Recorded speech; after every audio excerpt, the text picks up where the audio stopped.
exaggerate my point. See these sunglasses?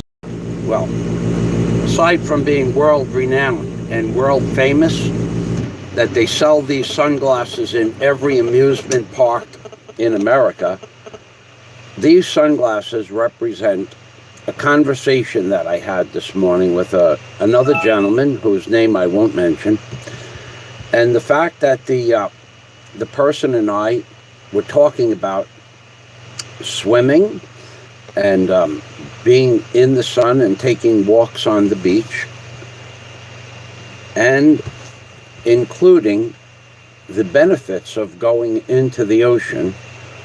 One of the topics that came up were ultraviolet sunglasses. So what I want to try to point out to you today is about the necessity that the body has for vitamin D. And vitamin D is something that the body absorbs directly from the sun. One of the things that the powers that be are trying to stop people from enjoying is the sunlight. Well, the sunlight actually is beneficial in many different ways. So the sunlight gives off something called vitamin D. The body absorbs it through the skin, and that is why some people believe that the governments of the world do not want you to go out into the sun.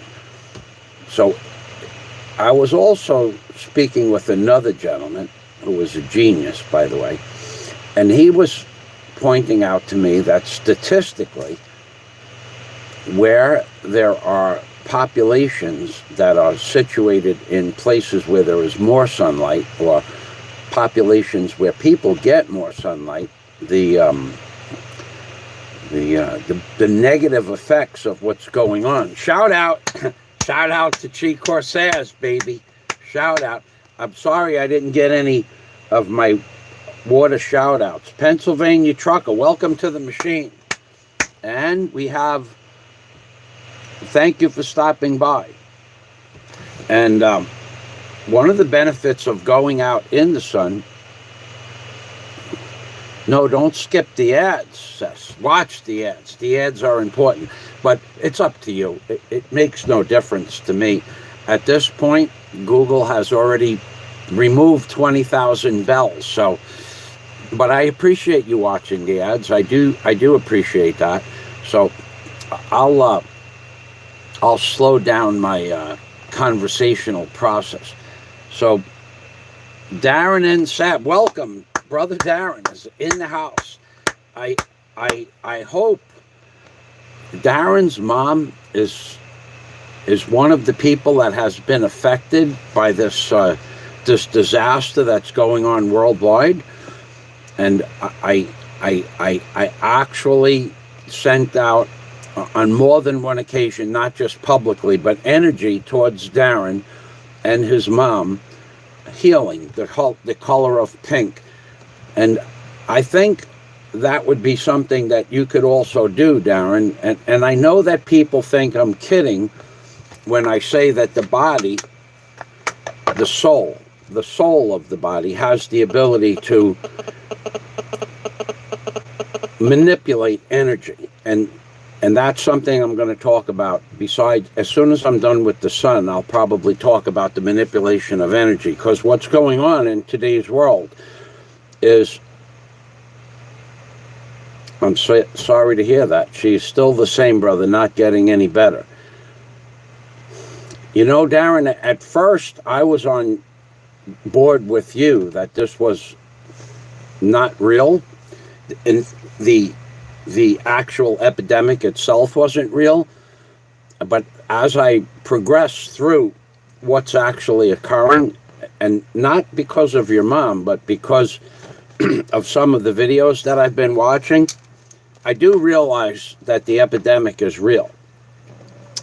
I do have my beliefs that it is not random, or a random mutation of some bat balls cooked in a pot in China. But I don't know really how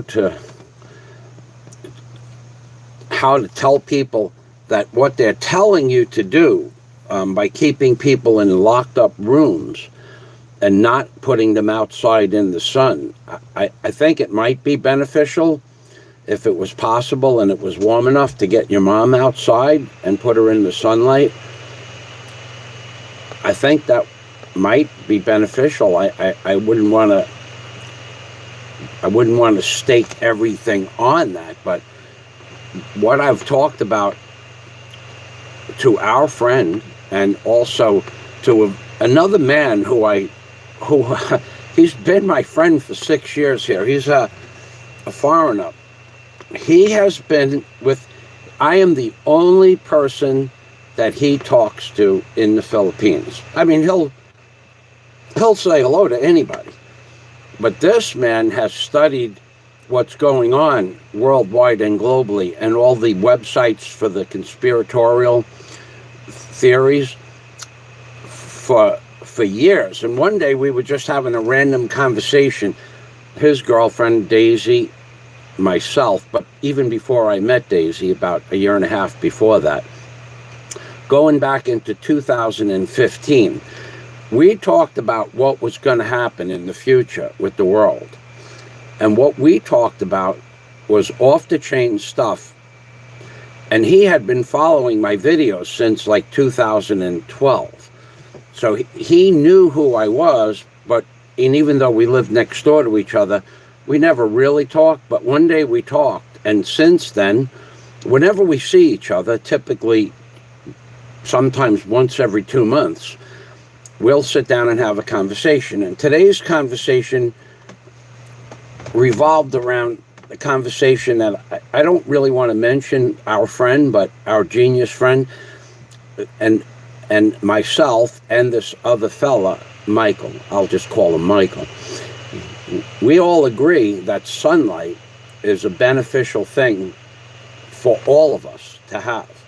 And that's the one commonality between the three of us in the last 24 hours is that sunlight, vitamin D, kills certain types of bacteria and germs. So maybe, and if it's warm enough and you can get your mom outside and it's not, not raining or something like that, it might be beneficial to bring your mom outside. But one of the things that many people are now talking about because of this social distancing and social not allowed to go to the beach. I mean, they're making such a big stink about people going to the beach in California. They don't want you out in the sun. They want you to stay locked up, cooped up in a room, and that is taking away the vitamin D. They also, the three of us cannot understand why they don't want you in the ocean. The ocean is a natural giver of iodine, but it also washes any bacteria off your body because the salt, or kills any bacteria in your body because the saline solution kills bacteria. In other words, if something wasn't meant to live in a salt environment, then even though the body has salt in it, the salt solution in the ocean is many, many times more powerful, or more of a salt concentration. So the thing that they don't want you in, the two things that they don't want you to do is go in the ocean, and they don't want you outside in the sun, which is where you go when you're on the beach. A third thing that just Michael and I talked about were ultraviolet sunglasses and sunblock. So now they're also pushing these advertisements where, when I was watching, there was a woman who contacted me on Facebook. I have no idea who she is or how she became my friend on Facebook. But she sent me a video saying that if you do go to the beach, wear sunblock, which is really, can you drink sunblock? I mean, if you took that bottle of sunblock and you just took that bottle of sunblock, let's say it was in a bottle like this, and you drank it, would you live? No, you'd die. So why would you put it on your skin? Well, the reason they want you to put it on your skin is because it blocks the ultraviolet rays, which is beneficial. And our genius friend and myself were talking about, he said to me, look up the statistics, and in the southern hemisphere of the world where people get more sun, look how low the statistics are where people are going out in the sun every day, and more specifically on the beach and in the ocean. And the numbers, let's say there are 10,000 people that have this catastrophe happening in their lives. Well, in the southern hemisphere, it goes down to 1 or 2 people per 10,000. And the only commonality between the people in the areas where the statistics are low, as opposed to where the statistics are high, is the fact that there's sun, heat, some moisture, and or ultraviolet rays. So this is one of the theories that we believe, that the government doesn't want you to go outside and wants to keep you locked up in the house. Now, we can't prove it, but statistically it shows that that is something that we know they don't want us to do that, but statistically it also shows that people that are going out in the sun and enjoying the ocean are less likely to get infected. So I started to say that originally I was with Darren that it wasn't real, but it is real. And I've watched several videos of how it became real. And then one of them was a Russian scientist who I mentioned the last 3 days in a row, who was the head Russian doctor for the military, Russia's military, and how he came to the conclusion that what was a normal everyday occurrence in the form of a flu or a cold was modified and on an RNA level, whatever that means, and that it was modified at least 4 times. So, and he even has a theory as to who did it. I won't say that because already YouTube is censoring my channel enough. As you can well notice, with 20,000 subscribers, right now there are 6 people watching my show. Okay, so how is that even possible? How is it even possible? I mean, there are 6 people watching my show on a Saturday night when I have 20,000 subscribers. Well, I'll tell you how it's possible. A week ago, I started posting links and videos to Agenda 2021. And Steve Montelli came on the show, and we were talking about ID 2020. And then we were talking about the Georgia Guidestones. And then we were talking about Agenda 2030.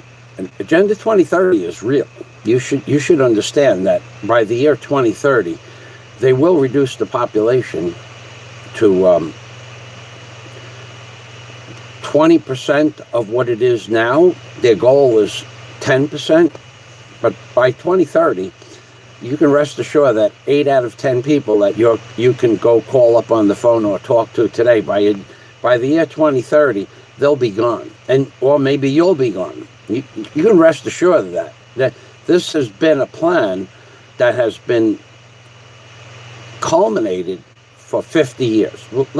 Let's say 50. It probably goes back 100 years, but 50 years of documentaries. So now I have 7 people watching my show at 10 o'clock on a Saturday night. Typically, before I started talking about this stuff, I would have anywhere from 20 to 35, 40 people on my show. People that don't talk about what I talk about. You get a Brit in the Philippines. He talks, basically they're just doing blah, blah, blah. A lot of the men on his channel, and he gives them a platform to do blah, blah, blah. And he gets 100 people to his show. And any single blogger that doesn't have anything to say whatsoever will get 35 or 40 people to their show. Because Google, and I'm going to put it out again, it's impossible for somebody with 20,000 subscribers to have 20,000 notifications turned off. It's not possible. I mean 20,000 people that won't come to a show. So what happened was they turned off all notifications except to like a few dozen people, maybe it's less than 50 people. I can't do anything about that. And the reason that they put these bullshit videos up on Google help pages, why are my views so low? And you'll go there and you'll read their bullshit video, or you'll listen to their bullshit video. Their bullshit video, the solution that YouTube and Google have, if a person's bell has been turned off and they're not getting notifications from you, listen to this bullshit they tell you. You look at the video and it says, if you've noticed that some of your subscribers' bells have been turned off, a way to have that remedied is to make a video asking them to click the bell. Now, what the fuck exactly does that mean?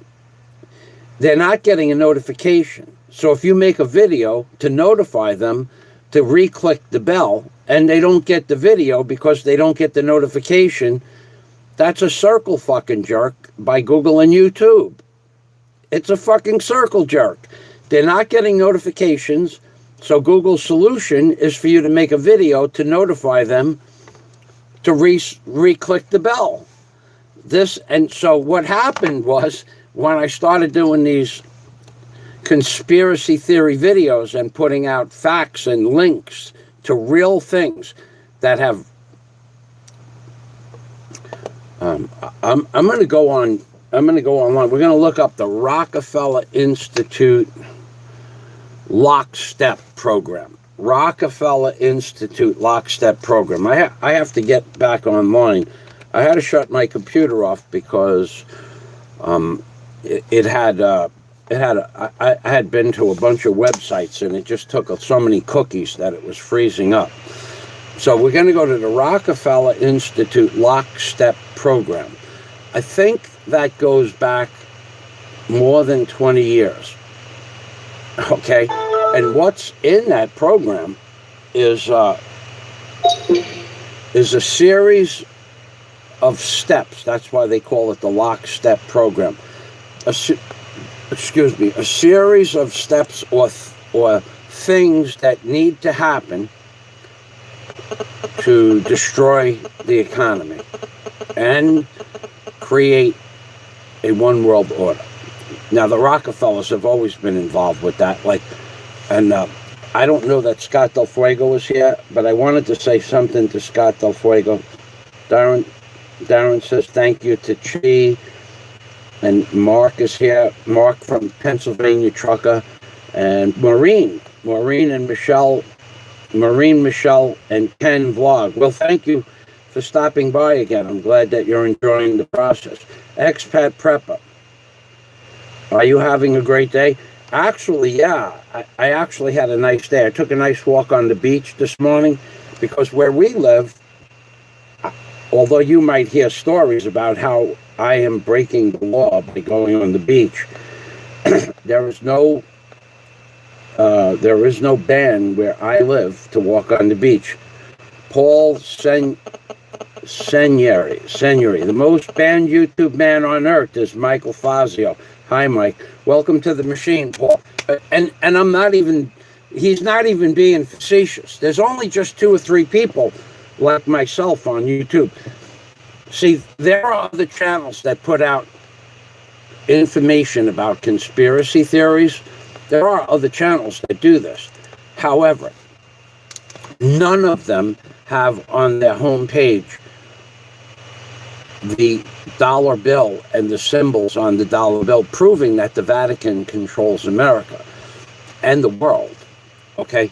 I was talking with a genius yesterday, and it was about it was several years back.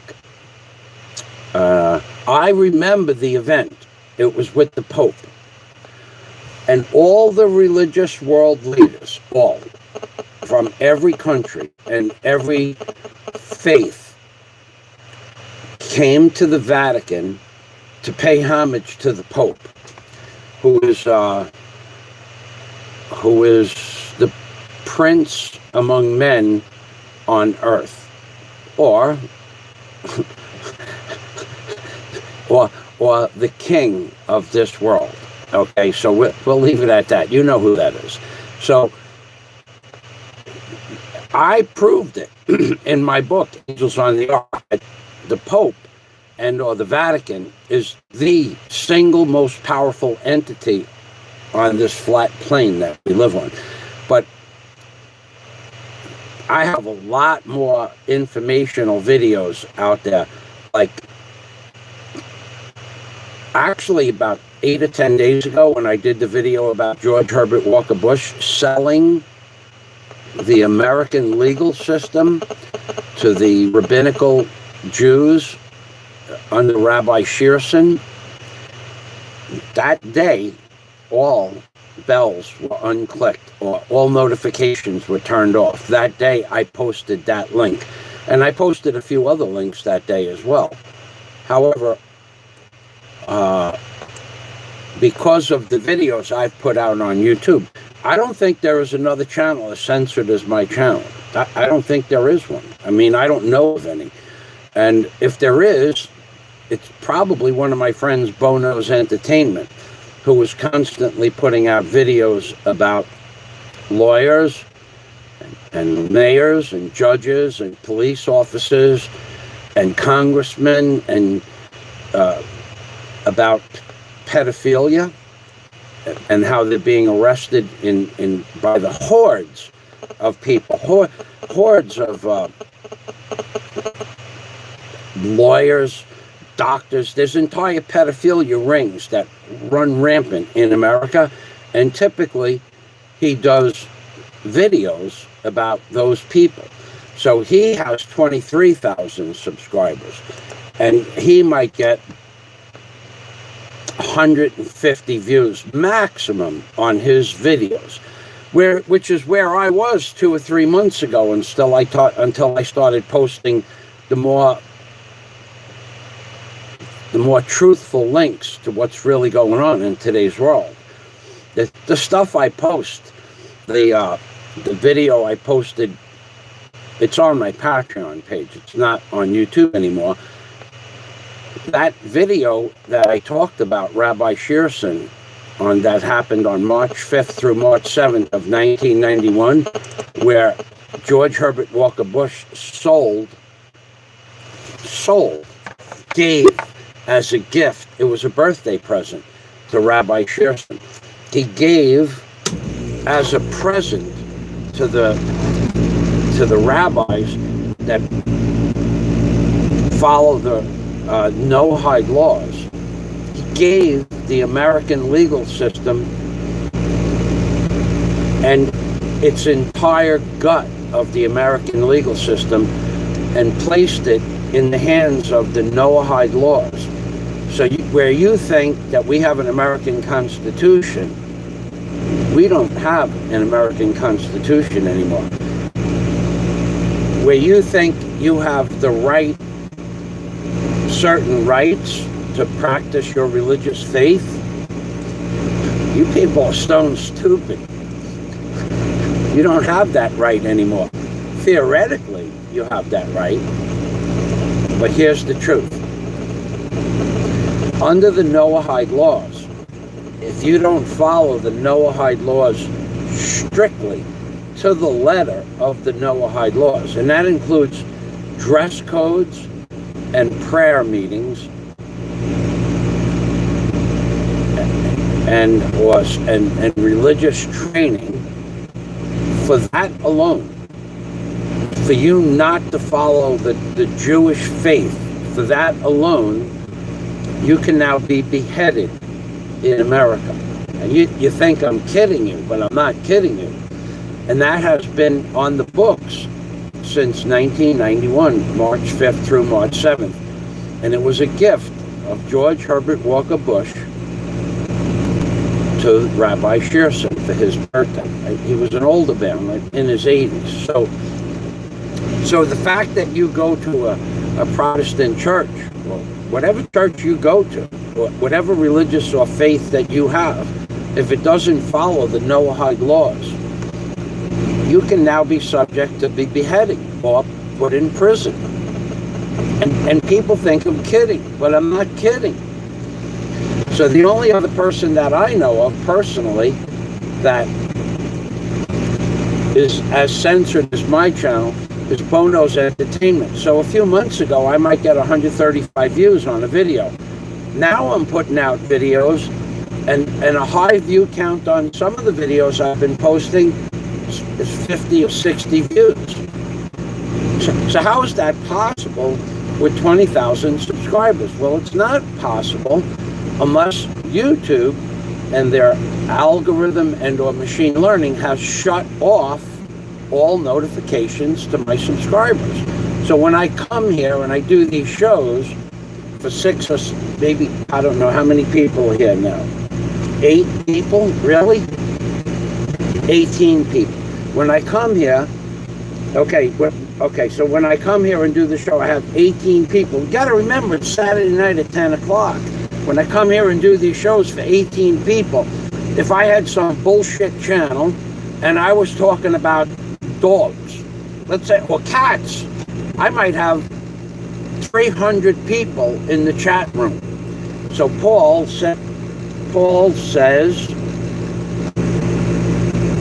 Senieri says, yep, your bell was off. I just turned it back on. Pornhub will do Mark. I haven't been on a porn site. Well, on this computer that I've owned since 2010, I've never been to a porn site. On my previous tower computer, the guy who was programming my computer, Pat, if you're out there, Pat, I could sure use your help. I'll pay you to clean up my computer. Pat was my computer technician for probably, so I had since about 2000, maybe 4 or 5.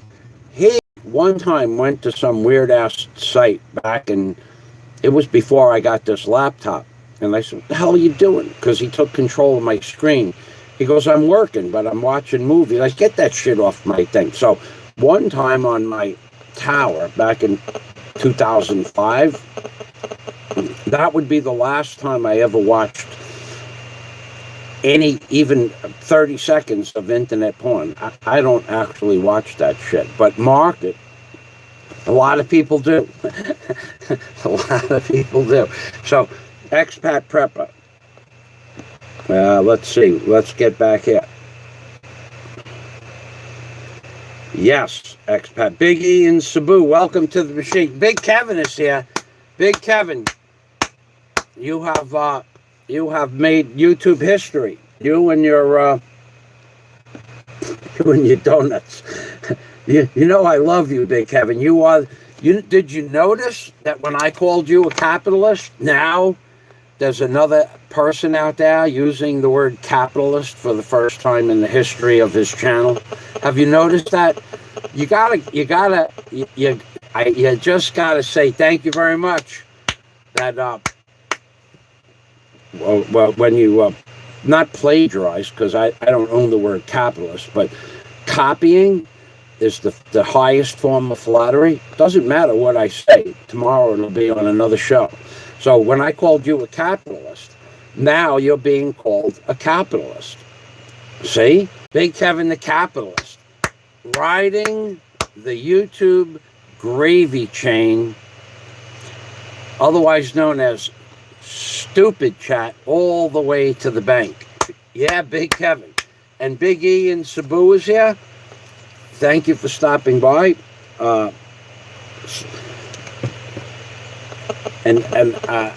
know I put it in the title that Big E's IQ is 200 plus.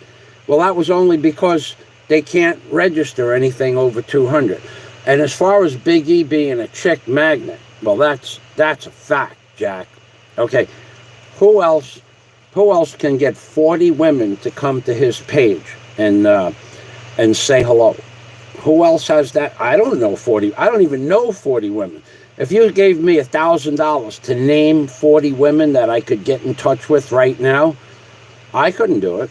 But Big E could probably put 40 women together on a show if he just sent out his email friends. So I've heard stories about you, Big E, none of which I believe are true, but there are people talking about you. There are people talking about you, and more specifically, there's a song out there on the internet,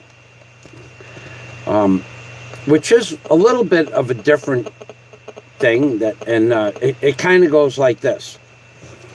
I've got the whole sphinxter in my hand. I've got the whole sphinxter in my hand. I've got the whole sphinxter in my hand, and I'm gonna bang the pot. Because, ladies and gentlemen, without YouTube comedy, where would we be today? I've got the whole sphinxter in my hand. I've got the whole sphinxter in my hand. I've got the whole sphinxter in my hand. That's all I know. I don't know anymore, but that's all I got. So take that to your, put that in your YouTube video files. So there are people talking about Big E Sphinxter. I cannot believe the amount of YouTube chatter. So we're going to go back to Expat Prepper's comment, because it has all right, first I got to sign in here. So I'm going to try to sign in real quick here. I'm having trouble here doing because I had to shut the live stream. As soon as I did my live stream, as soon as I started the live stream, go figure what happened. Damn, this Reddit bullshit. I lost my internet connection. So I had this title, but I had links for something loaded up on my page, Windows, with videos I wanted to talk about. So we're going to go to Expat Prepper's comment about a chemical. It's a hormone.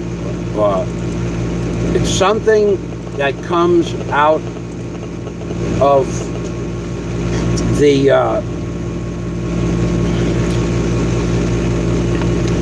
it comes out of the human, I think it's the pituitary gland, or one of the glands that you see when different processes happen in the body.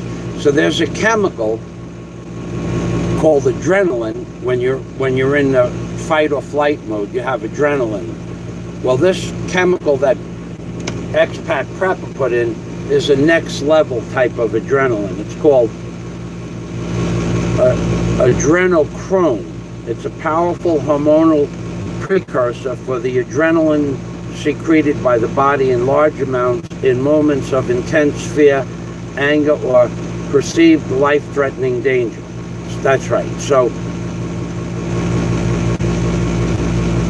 and Saab, welcome to the machine. Saab and Darren are both in the house, and soon, I understand, they will be together in the Philippines. Hopefully, Darren's mom will be with him, or at least Saab will be able to meet Darren's mom. That would be nice. That's an amazing thing. That you guys got together, enjoy each other's company, and now you're not able to meet one another. It's very sad. This whole thing that they're doing, and they are doing something. They, in quotes. So this chemical that Expat Prepper is talking about, that's a real chemical. And the way they get that chemical is they bring you to the edge of a near-death experience, or they're killing you, and you secrete that chemical, and somehow it goes into your blood, from what I understand, and then they drink your blood. And I've heard multiple stories about high-level political figures, all from all over the world, that actually have places where they bring people to the edge of death, and that chemical goes into their blood, and they somehow get it out of the blood by drinking the blood. I don't know if that's true, but now we have Scott Del Fuego, and I wanted to talk to Scott about something too. Scott Del Fuego, the wordsmith. One never knows how long they have in this form. Few have an idea of what may happen when the heartbeat stops and one's form changes. Michael found out one December night years ago. That I did, and that's true. That's my December 15th story. Thank you very much for reminding me about that. You know, I have one of my brothers, if I even mention, he was with me, we both got stabbed that night. If I even mention that day to him, he hangs up the phone. If I call him a week before or a week after December 15th, he won't call, he won't answer the phone, because that's how much. And that happened December 15th, 1970. So he still will not acknowledge that date in history. Neither one of us worked that day. I try to go scuba diving or some interesting thing, but he will not leave the house on that day. That's how problematic that day is for him. Scott says he shares knowledge of how we change, where we go, and who we may see on the other plane. Listen well to know the beings and entities one day must know as you one day must know as reality. Well, that, you know, that's another thing I wanted to talk about, the energy that you can create by doing meditation. So I want to talk about something Scott Del Fuego said yesterday.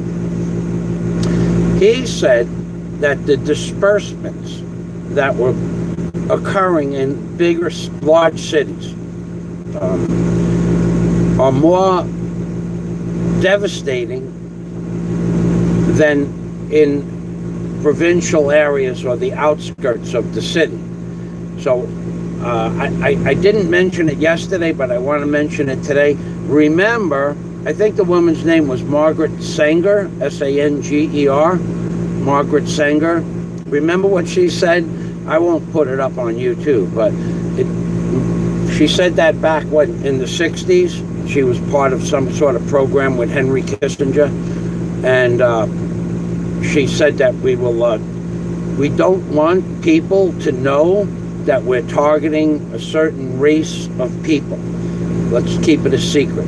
And they were doing it via all kinds. They were practicing specifically targeting a specific race of people. So Scott Del Fuego will know exactly who I'm talking about. So will many other people. So that's, if I put that up, if I had that was one of the articles that I had up on my screen.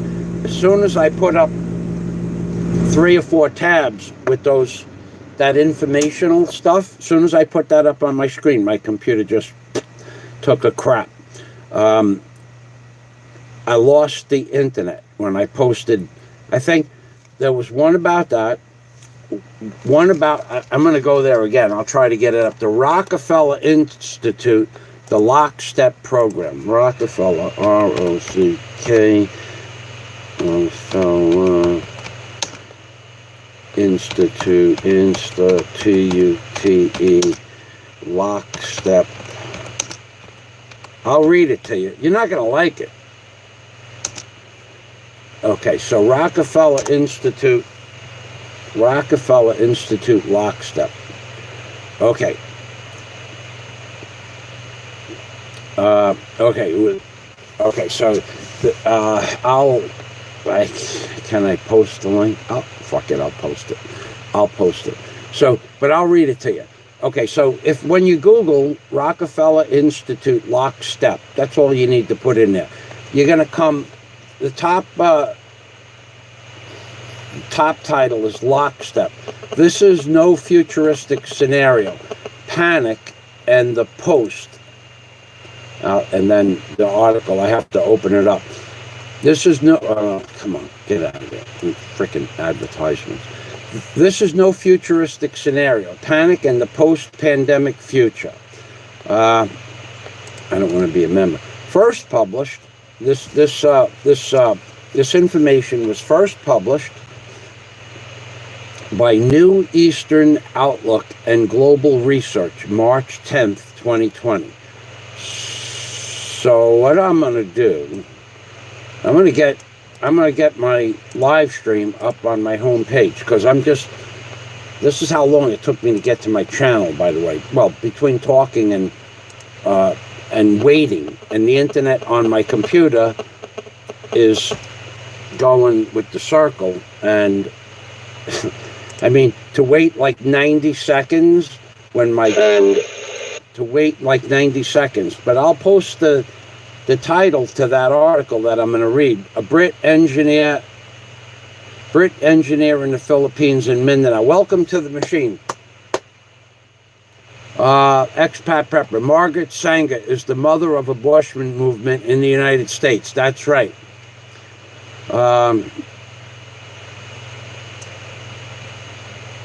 All right, so let me post the name of that article that you might want to read, and get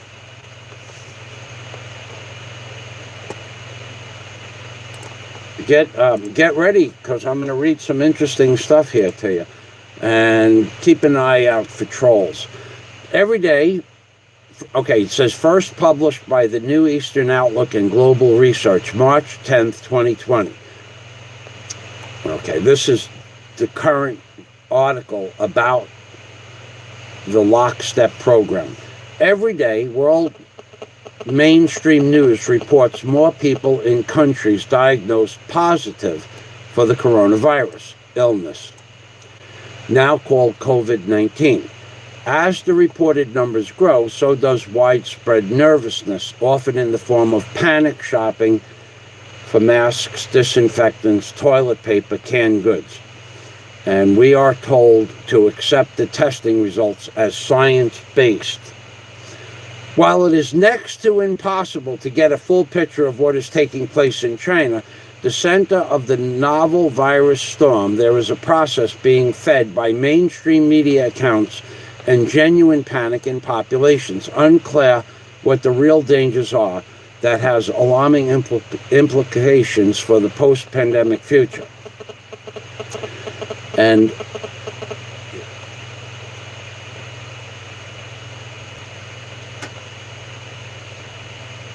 I'm trying to get to the meat of this. What is being done?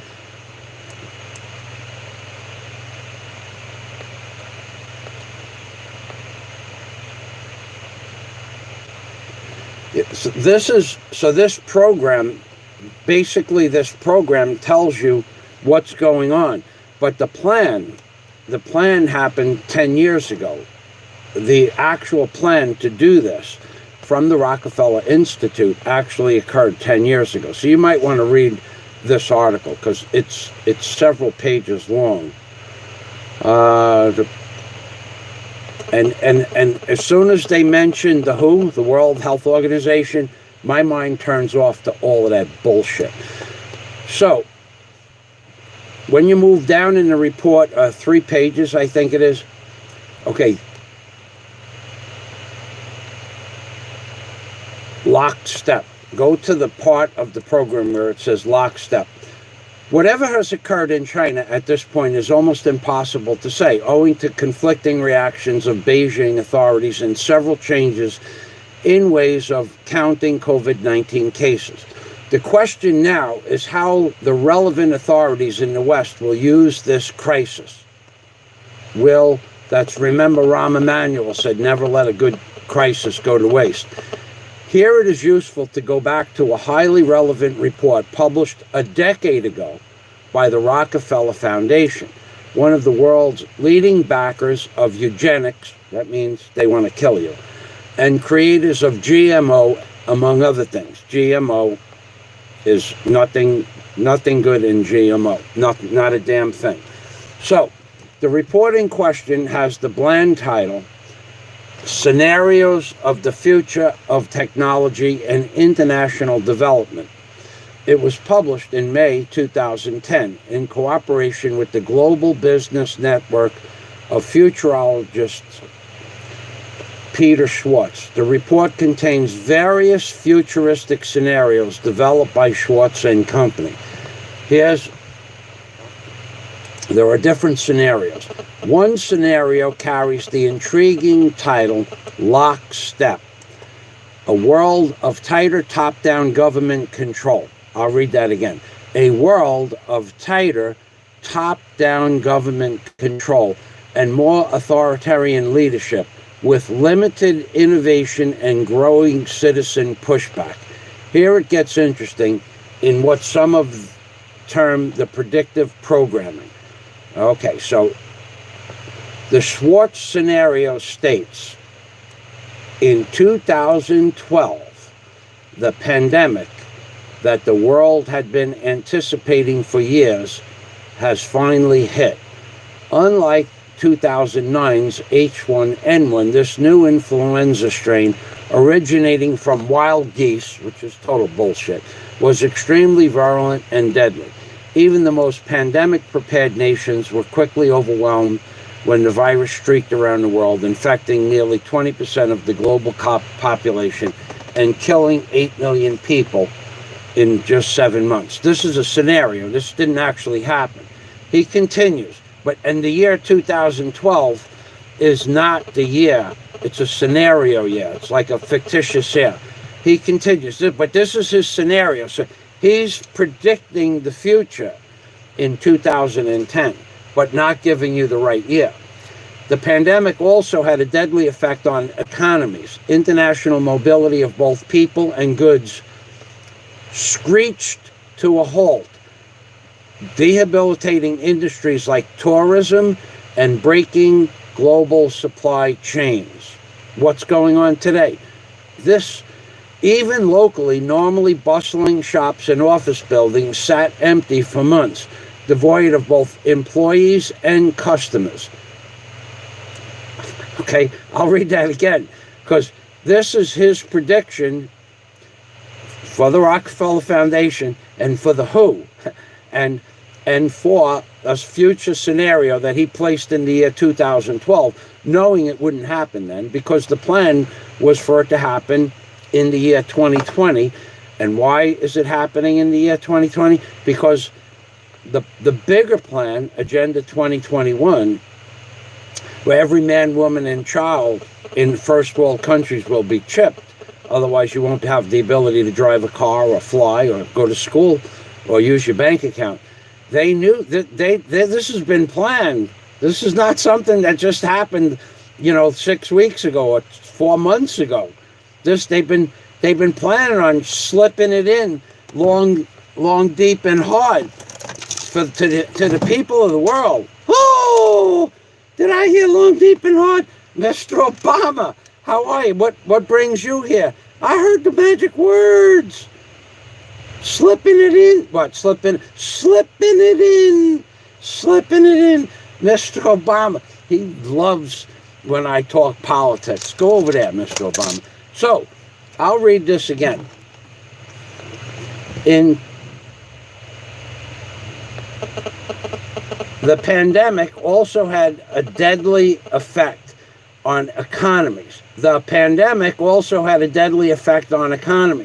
International mobility of both the people and goods screeched to a fucking halt, without the word fucking.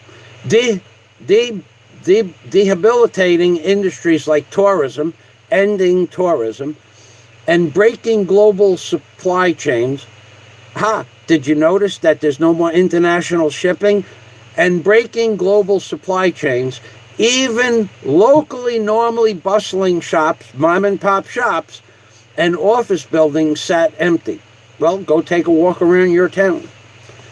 Fortunately, you already know, I've told you once or twice, that I have the honor of being one of a few people in my area to have an unlimited 7-day-a-week pass to go anywhere I want from 6 o'clock in the morning till 7 o'clock at night.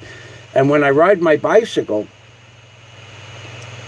3 kilometers, 4 kilometers, 5 kilometers, 6 kilometers, 7 kilometers. The other day I rode to and fro 19 kilometers from where I started to where I came back. And I did not see any trucking. I didn't see a gasoline tanker. Usually they're all over the place. I didn't see a dump truck. I didn't see a supplies business, like a lumber supply, nothing. I think I did not see any of the white vans that bring people from hotel to hotel. All hotels in Bohol are closed except mom and pop shops. This is what it says here. Even locally, normally bustling shops and office buildings sat empty for months, devoid of both employees and customers. Well, I went 20 kilometers, and on one sari store, I saw one girl and one Filipino, 2 Filipino men. They were buying cigarettes and lighting them up in front of the store. Remember that. And I saw one woman from another country, but not in the market that I went in. She wasn't going in the market. She was looking for, I don't know what she was looking for. I just saw her walk by. So she came from somewhere and disappeared in another direction. So I saw 4 people in 3 hours. I was out riding around. I saw 4 people on the street, except for the few people I dealt with in the market. And I saw more security guards than I saw people. When I went into the drugstore to buy aspirin, nobody outside the store, nobody in the store. When I left the store, nobody was going in the store. An entire pharmacy, 2 security guards and 2 women that you could see behind the counter, behind the plastic. And I was the only customer for the day, and I spent 320 pesos for 100 pills, 100 of these little aspirins. Now, that's it. Okay, so here is the scenario. He continues, this guy Schwartz, go figure, right? Nice Jewish name. The pandemic also had deadly effect on economies. International mobility of both people and goods screeched to a halt, debilitating industries like tourism and breaking global supply chains. No more international shipping or mail. Even locally, normally bustling shops and office buildings sat empty for months. Huh. Doesn't that sound familiar? This sounds eerily familiar. Then the scenario gets very interesting. And it goes on and on and on until this guy is talking about slipping it in 2 or 3 miles. Slipping it in? Mr. Obama, you heard that? During the pandemic, national leaders around the world, here's where it gets really, really interesting. During the pandemic, national leaders around the world flexed their authority and imposed airtight rules and restrictions.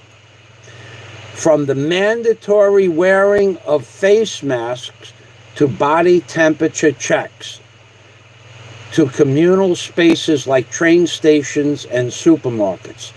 Even after the pandemic faded, this more authoritarian control and oversight of citizens and their activities stuck and even intensified in order to protect themselves from the spread of increasingly global problems, from pandemics and transitional terrorism to environmental crises and rising poverty.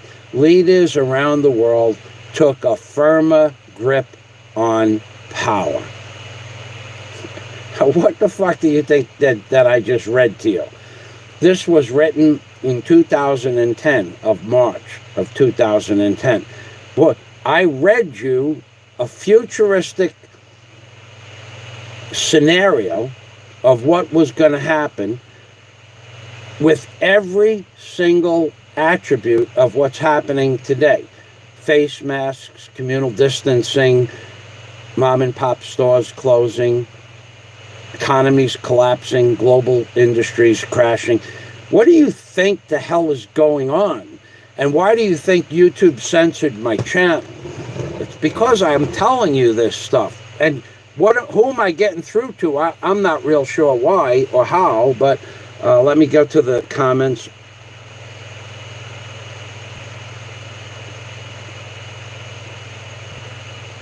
Scott, I am Cess. See, another thing on a side note, how Big E has a lot of friends, women friends more specifically. A lot of the ladies are coming here and getting a different point of view from some of the things that Big E shares. So Sob Adventures, he is a legend of the story of trolls, Mr. Fazio. I'm going to post the link to this before, and hopefully it won't shut down my internet, because I'm going to tell you something.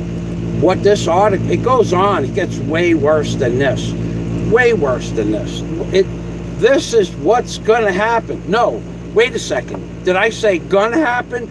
This article 10 years ago. But this is not the only one. This article just confirms what was written back in as far back as the 1970s. This is nothing new. This is not something that was thought up in 2010. What this guy, Schwartz, good Jewish name, right? You gotta just love the way the Jews are helping everybody out in this world, how they're the most beneficial race on the planet, giving us all this information. This guy isn't giving you the information. He's allowed to tell you the information and make money doing it. So Thomas Gruber's in the house. So I can see my window. I can see my chat window. Let me go through the chat.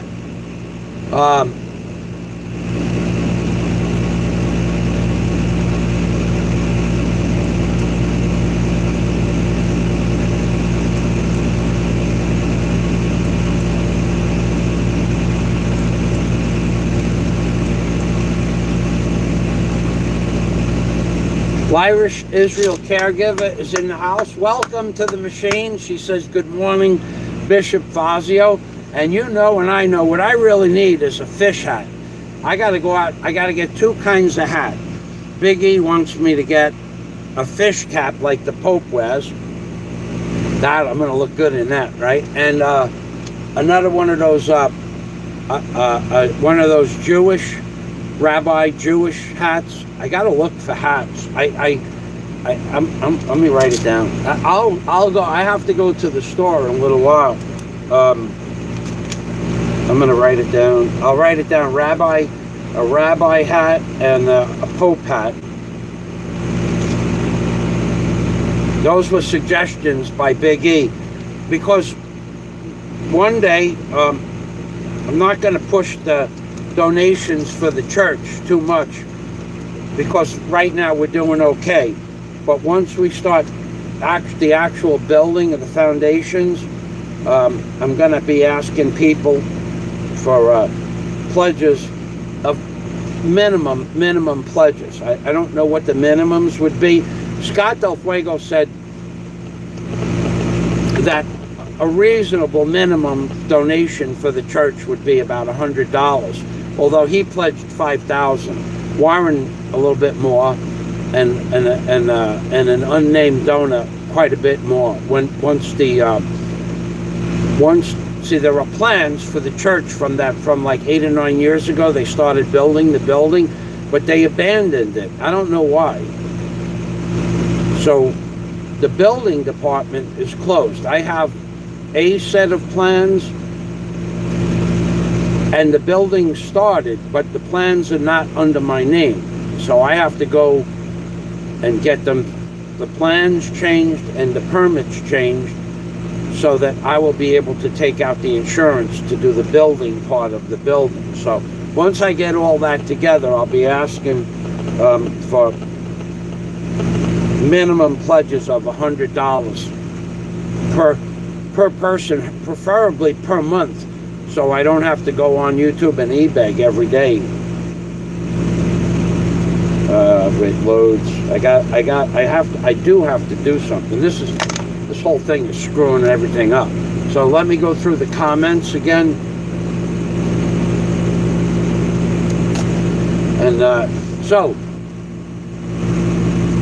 Lyrish Israel caregiver, welcome to the machine. And Lyrish says hello, Bosing, which means boss. And one of the things I want to say that Big E has all of these women as friends, and there are stories going around the internet that Big E is somehow paying these people to be his friend. I was wondering how much that would cost. And I was thinking of maybe, you know, doing a video on how you too can have 40 women friends, and how much it would cost. I could do a show on the price of female friendship. I could do a show on that. Who knows? I mean, maybe I could even make enough money to hire a couple of people to help me with my show. I mean, according to their stories out there about Big E, my God, some of the stories, oh my God. Remember, I got the whole string star in my hand. I got the... So, yes, because... Okay, so Adrian Gibson, who I watched sing. Adrian Gibson, welcome to the machine, Adrian. I watched him sing on Honeycomb's channel last night. He's a pretty good entertainer, this fella, Adrian Gibson. Very high-spirited man. And very bubbly. Like, you know... He was singing. You could see he liked the song he was singing, and he was putting a lot of emotion into the song. I really enjoyed that, Adrian. Thank you. I did comment. I know you saw the comment, but he's a new person to the show. Welcome to what I call the machine, because the human body is a machine, and it's the most complex machine. Welcome, Adrian Gibson. Welcome to the machine. Sob Adventures says, yes, because the illness so common and slowly they reach the lungs and infected to start cough and sore throat. Oh, it's doing a lot of stuff. And another channel, well, tell you what I want to do. I want to post. I want to post this link. And I want to post... let me see if I could get the name of the article before the link. I'm not sure how many characters it would be total. I want to try to post the name of the article. 148. Okay, yeah, that worked out. Okay, so I want to copy that. So I want you guys to please, I'm serious. Just go read this. A lot of the things that I say, people think are crazy stuff. They call me all kinds of names. I have people talking about me on other shows that have no damn clue what's going on. In reality, they have no clue at all. A lot of it has to do with alcohol, too. I got to tell you, boy, it's an amazing... The fact that the government in the Philippines... I don't... What I noticed is that the supermarkets,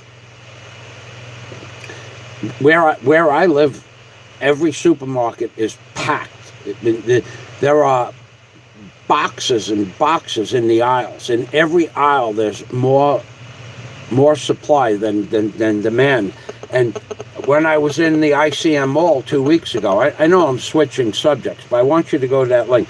There was 20 people deep online, 20 people. The lines went back 40 or 50 feet.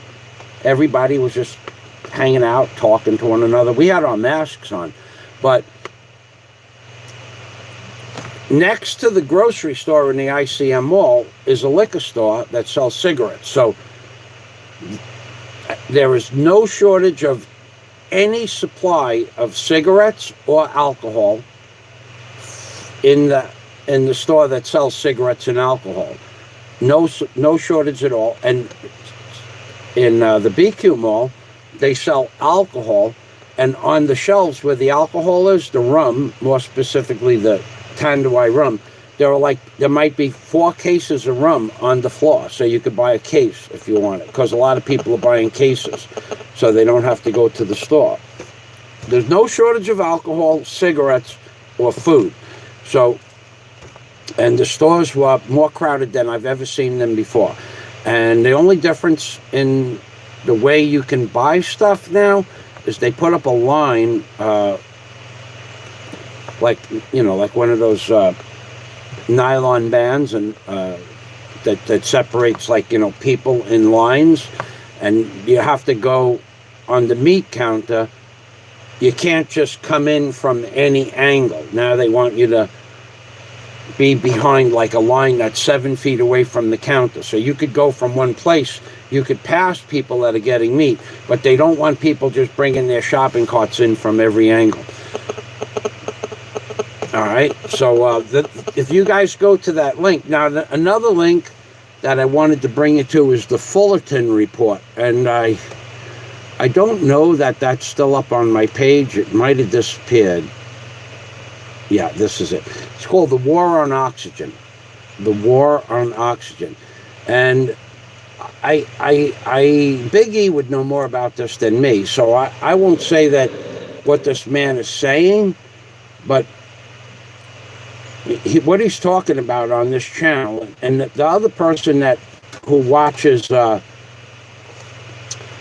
Rockefeller Institute lockstep program that him and I were talking about, because we're both aware of it. This fella here is talking about that they want to put some sort of oxygen generating or degenerating system in the HVAC systems. Now, I don't know if any of that's true, but this is what Michael and I were talking about this morning. He was trying to explain it to me, but this man, the Fullerton Informer. You know what I'll do? I'm just going to give you the link to his page. The Fullerton Informer was I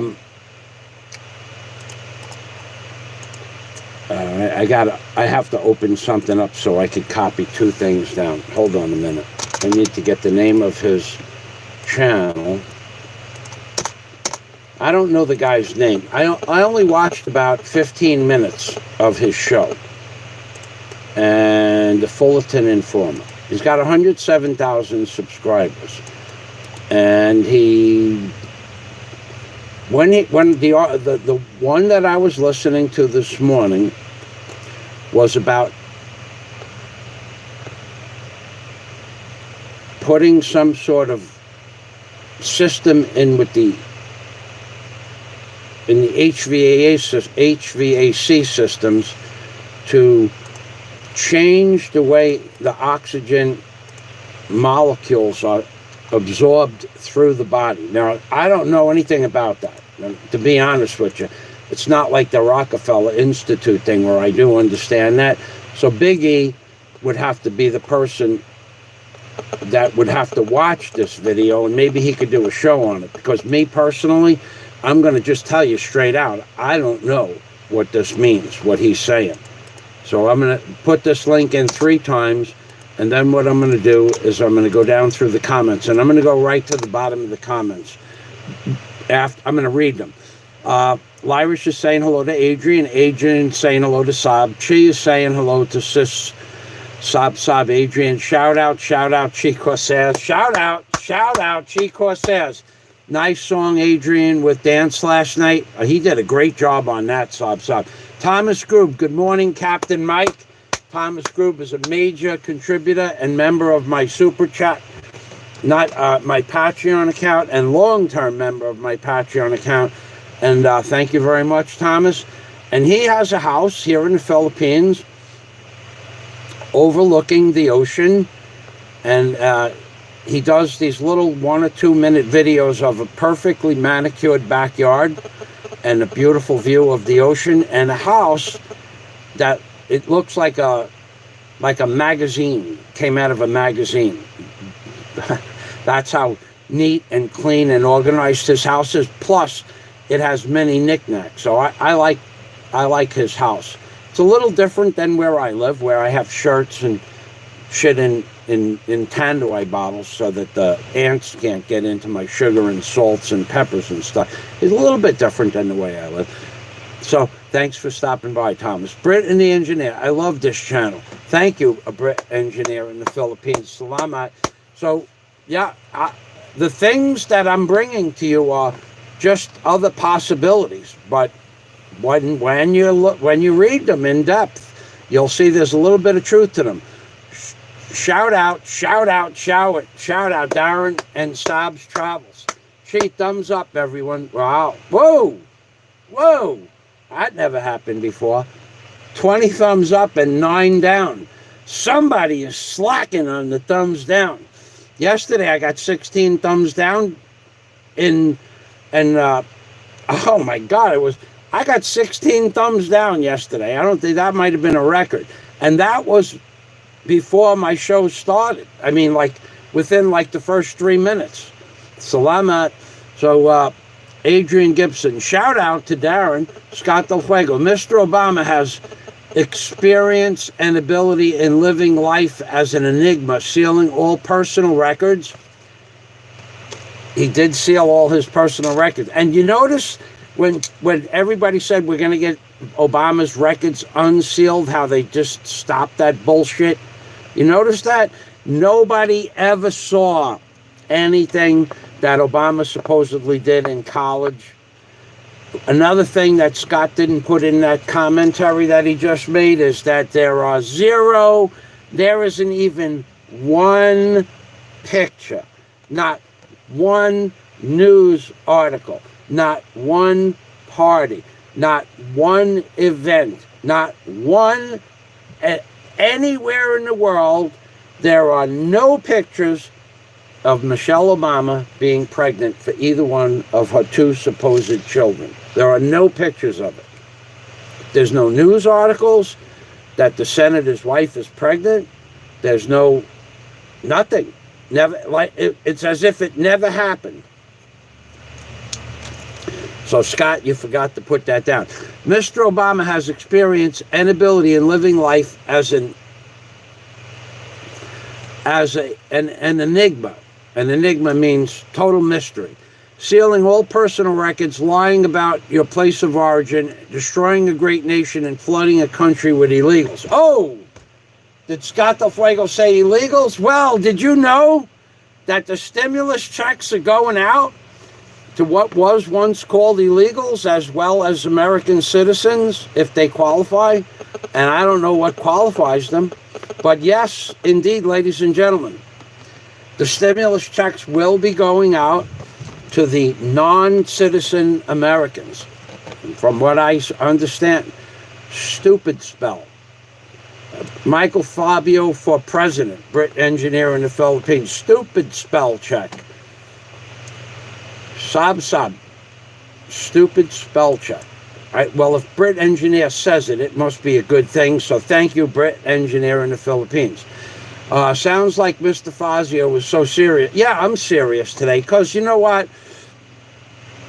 Well, my day started off really nice. I took a nice long walk in the sun today, and I spent about an hour out in the sun. No shoes, no socks, just walking around on the beach in a pair of shorts, no shirt.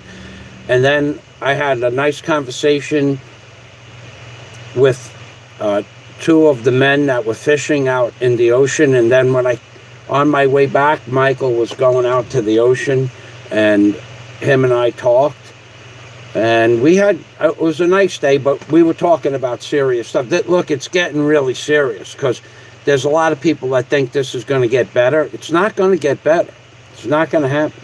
It might get better for a few weeks. Look, here's how I depict better. First of all, they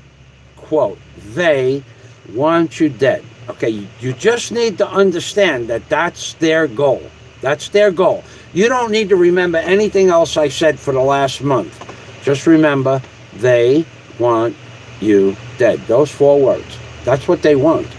And that's their goal. So how they get there is everything they're doing now and more. So if you think it's going to get better, here's the scenario I'll give you. Trump. Let's get Mr. Trump over. Let's interview Mr. Trump. Mr. Trump. You love me, Mr. Trump? He loves me. You love Mr. Obama?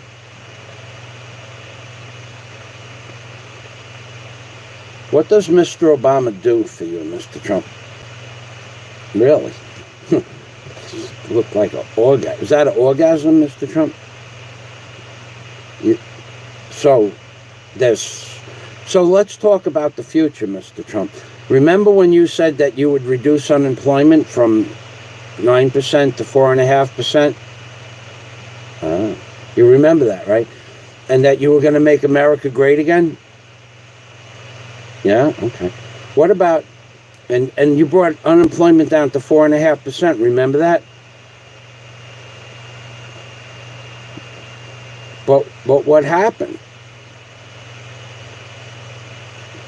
But now it's 28%. So basically you fucked America, right? And you lied to us?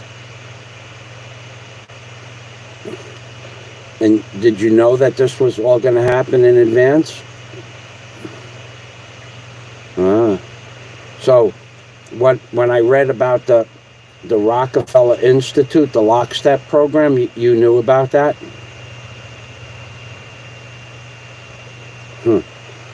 So basically, that's it, right? It's like we're getting close to the end of times, or when they're getting ready to pull the plug. And that's definitely going to happen? Are you happy about that? Does anybody in your family, like, your son-in-law or anybody, do they have anything to do with this and, the future events? And how does that make you feel, Mr. Trump? Makes you feel very happy, yeah? Like happy when you're with Mr. Obama? Okay, so all you guys are kind of really close buddies, right?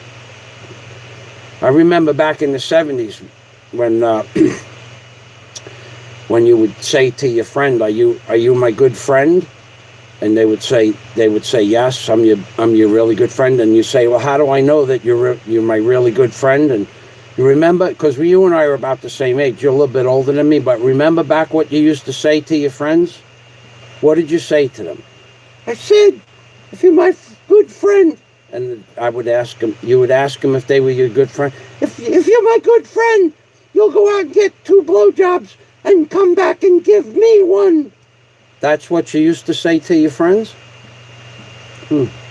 Okay, well, there you go. So you and Mr. Don't talk about that. Let's talk about the future. What future do we have, Mr. Trump? Not so much, huh? Okay, well, thank you, Mr. Trump. Thanks for stopping by. Okay, Mr. Trump, you go back up there. You play nice guy, and there you go. You heard it there, friends.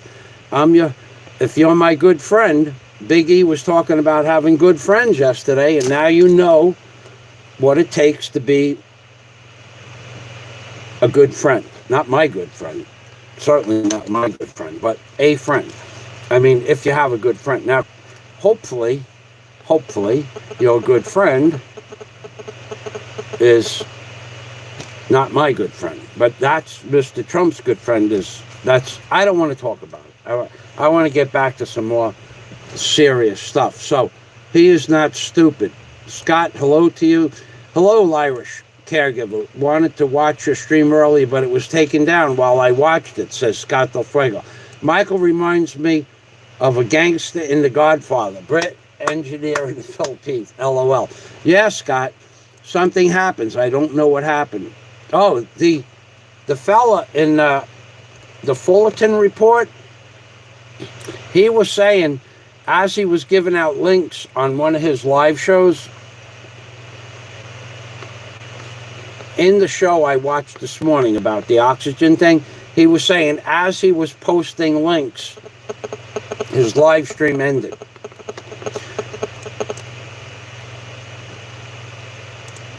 government is watching your broadcast. Be careful. Well, that's what I was saying about the government being my friend. I would suggest to all the members of the CIA and the FBI and the NSA that are out there watching, if you want to be my friend, what I suggest you do is go out and get 2 blowjobs and come back and give me one. Because I don't care that you watch my show. It doesn't matter to me that you watch my show. You have already screwed me about as far as you could on YouTube. So if you want to be my friend, there's the solution. Always look at a problem as a possible learning experience. So now, if you want to be my friend, turn back the fucking notifications, turn them back on. Otherwise, if you really want to be my friend, to the FBI, to the CIA, to the NSA, and all the other agencies out there that are watching, if you really want to be my friend, please do me a favor. Go out and get 2 blowjobs and come back and give me one. I would appreciate that. Thank you very much. There you go. Now, we'll see if they turn my notifications back on or they come over and service me like they should. For the fucking they've been giving me, I might as well get a little head. I got 20,000 subscribers and I got 23 people watching, and Big E probably brought half of those people to my channel by sending out notifications to them through his channel. This morning I had 6 people on my channel in the beginning of the video. You think that they're not fucking watching, that they don't know what I say, that I don't really give a fuck anymore? They can watch all they want. I don't really care. Thomas Crew, be careful. Yeah, I was very careful the way I worded it. See, Thomas, I requested for them to go out and get 2 blowjobs and come back and give me one. I didn't demand it. See how careful I was the way I worded that?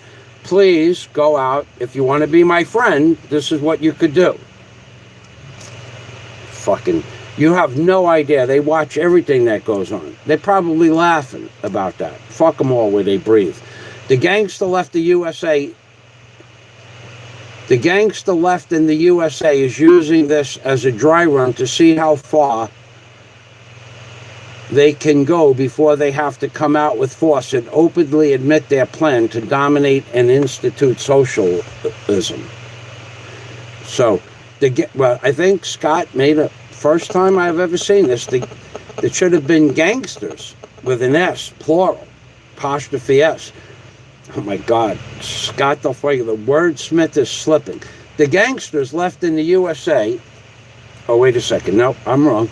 The gangster left in the USA is using this as a dry run. Ah, okay. To see how far they can go, how far they can expect to go before they have to come out and with force and openly admit their plan to dominate and institute socialism. Lyris is saying hello to Thomas Grew. Paul Cervente. Oh, that's the wrong word. Hold on a minute. Hold on. Damn it. This. Oh, boy. Pinoy Ahoy is in the house. Welcome to the machine. Pinoy Ahoy. Oh, boy. This is amazing. This is freaking amazing. This. Okay. All right. I'm almost back to where I was. Steve Montelli, if you're out there, I told you in your comment section, just push the page up and page down instead of trying to scroll with the mouse. Okay. Pinoy Ahoy, welcome to the machine. Now, Pinoy Ahoy, if you're a Filipina or Filipino or any other kind of blogger and you want a shout out, go to Pinoy Ahoy's channel and he will put your channel on his cell phone and show people your channel name. And that's why he has a wrench in case he wants to post the link to somebody's channel on my page. That's why I gave him a wrench. He doesn't use it, but he can. Thomas Group, by the way, was I very diplomatic about that? Thank you very much. Paul Sorrente says, hi, Irish Israel caregiver. She says hello to Paul. Big E. It would cost a lot. Ha! Honeyco, where's Honeyco? Hello, Honeyco. Welcome to the machine, Honeyco, baby. Honeyco, you have got to work on talking just a little bit more on your live streams and a little louder so people can hear you. You're going to make the people lose interest if you're just talking too low where they can't hear you. So I'm trying to give you some constructive advice, but that's what you should really do. That you really need to learn to talk a little bit louder and not have moments where there is silence of. Here's Honeycomb. Look at it. Go to a radio show where the announcer is talking. Does the announcer have 1 minute breaks where he doesn't talk and just dead air space? No. Go to a television show and listen to the way the show is programmed.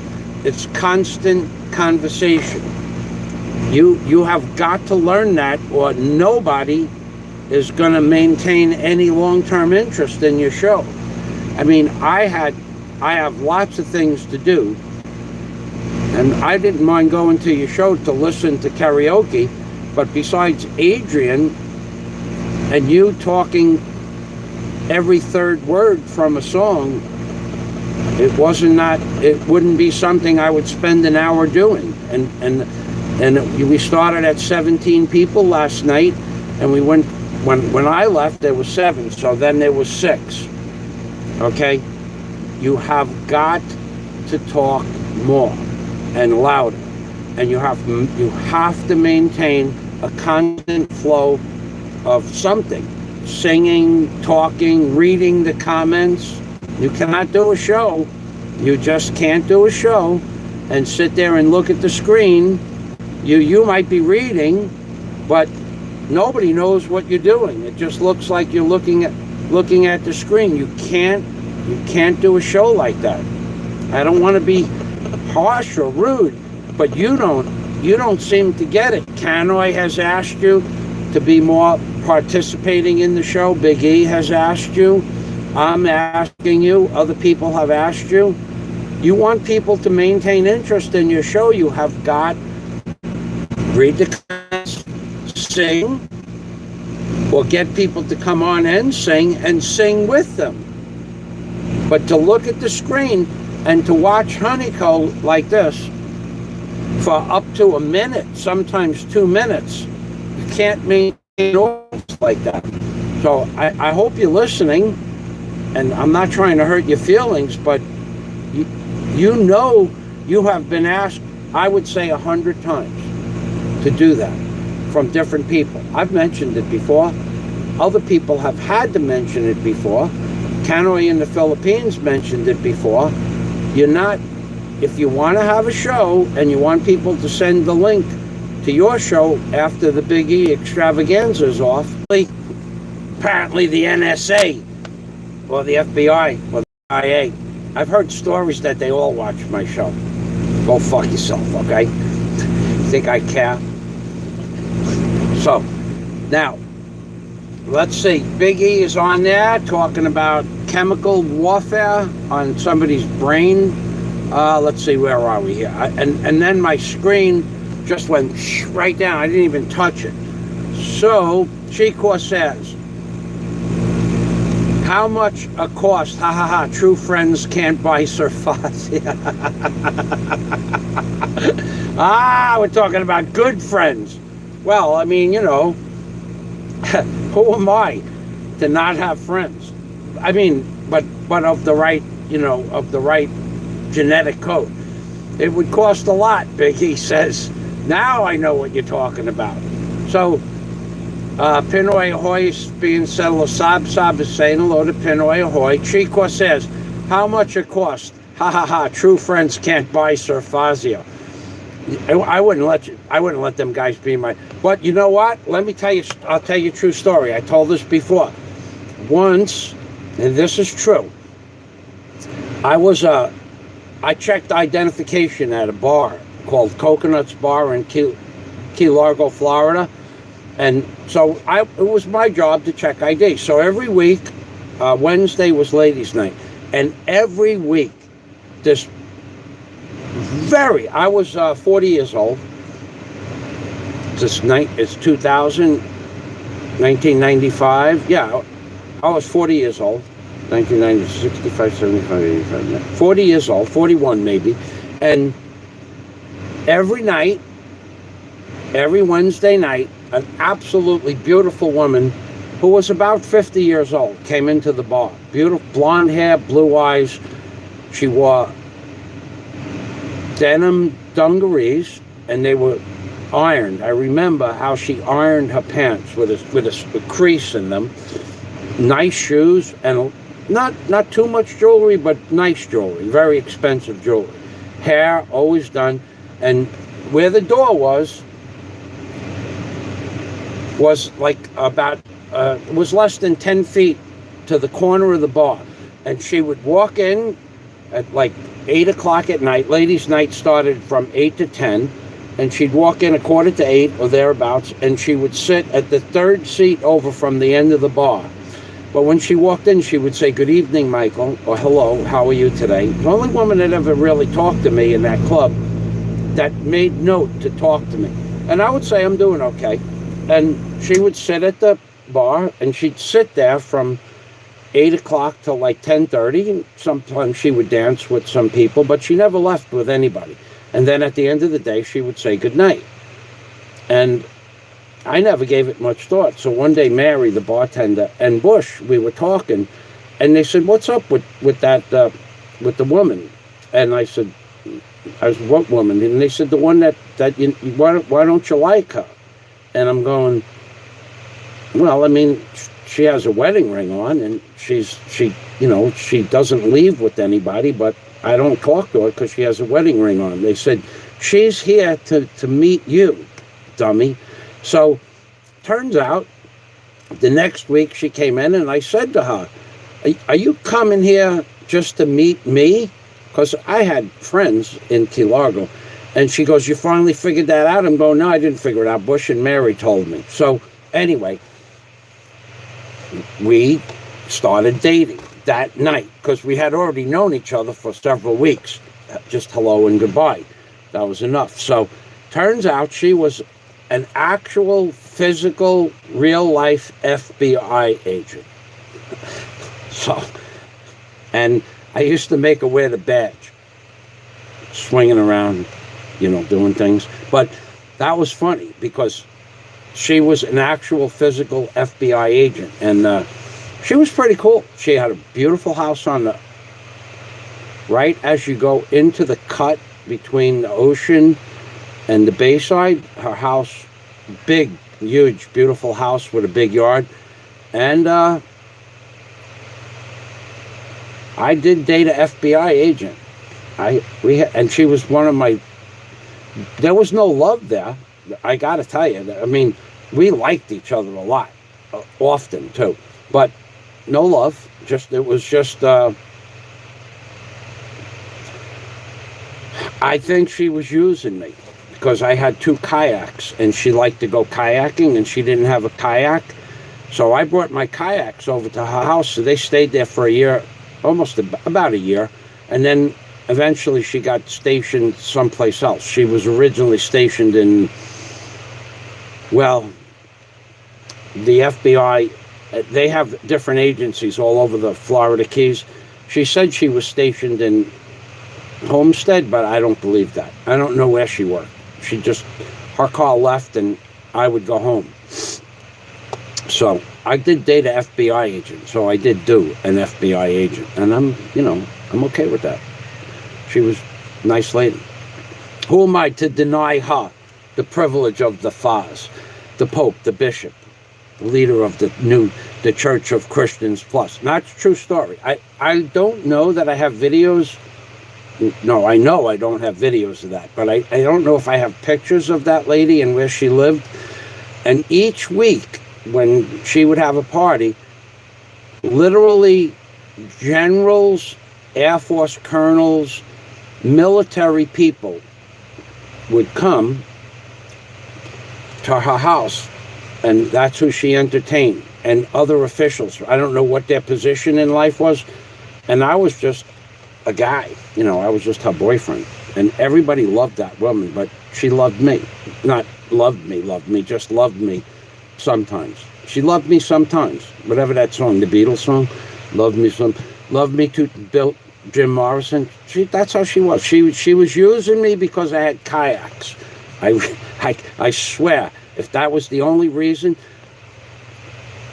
Anyway, moving on. Chic says, cost, true friends can't buy Safazia.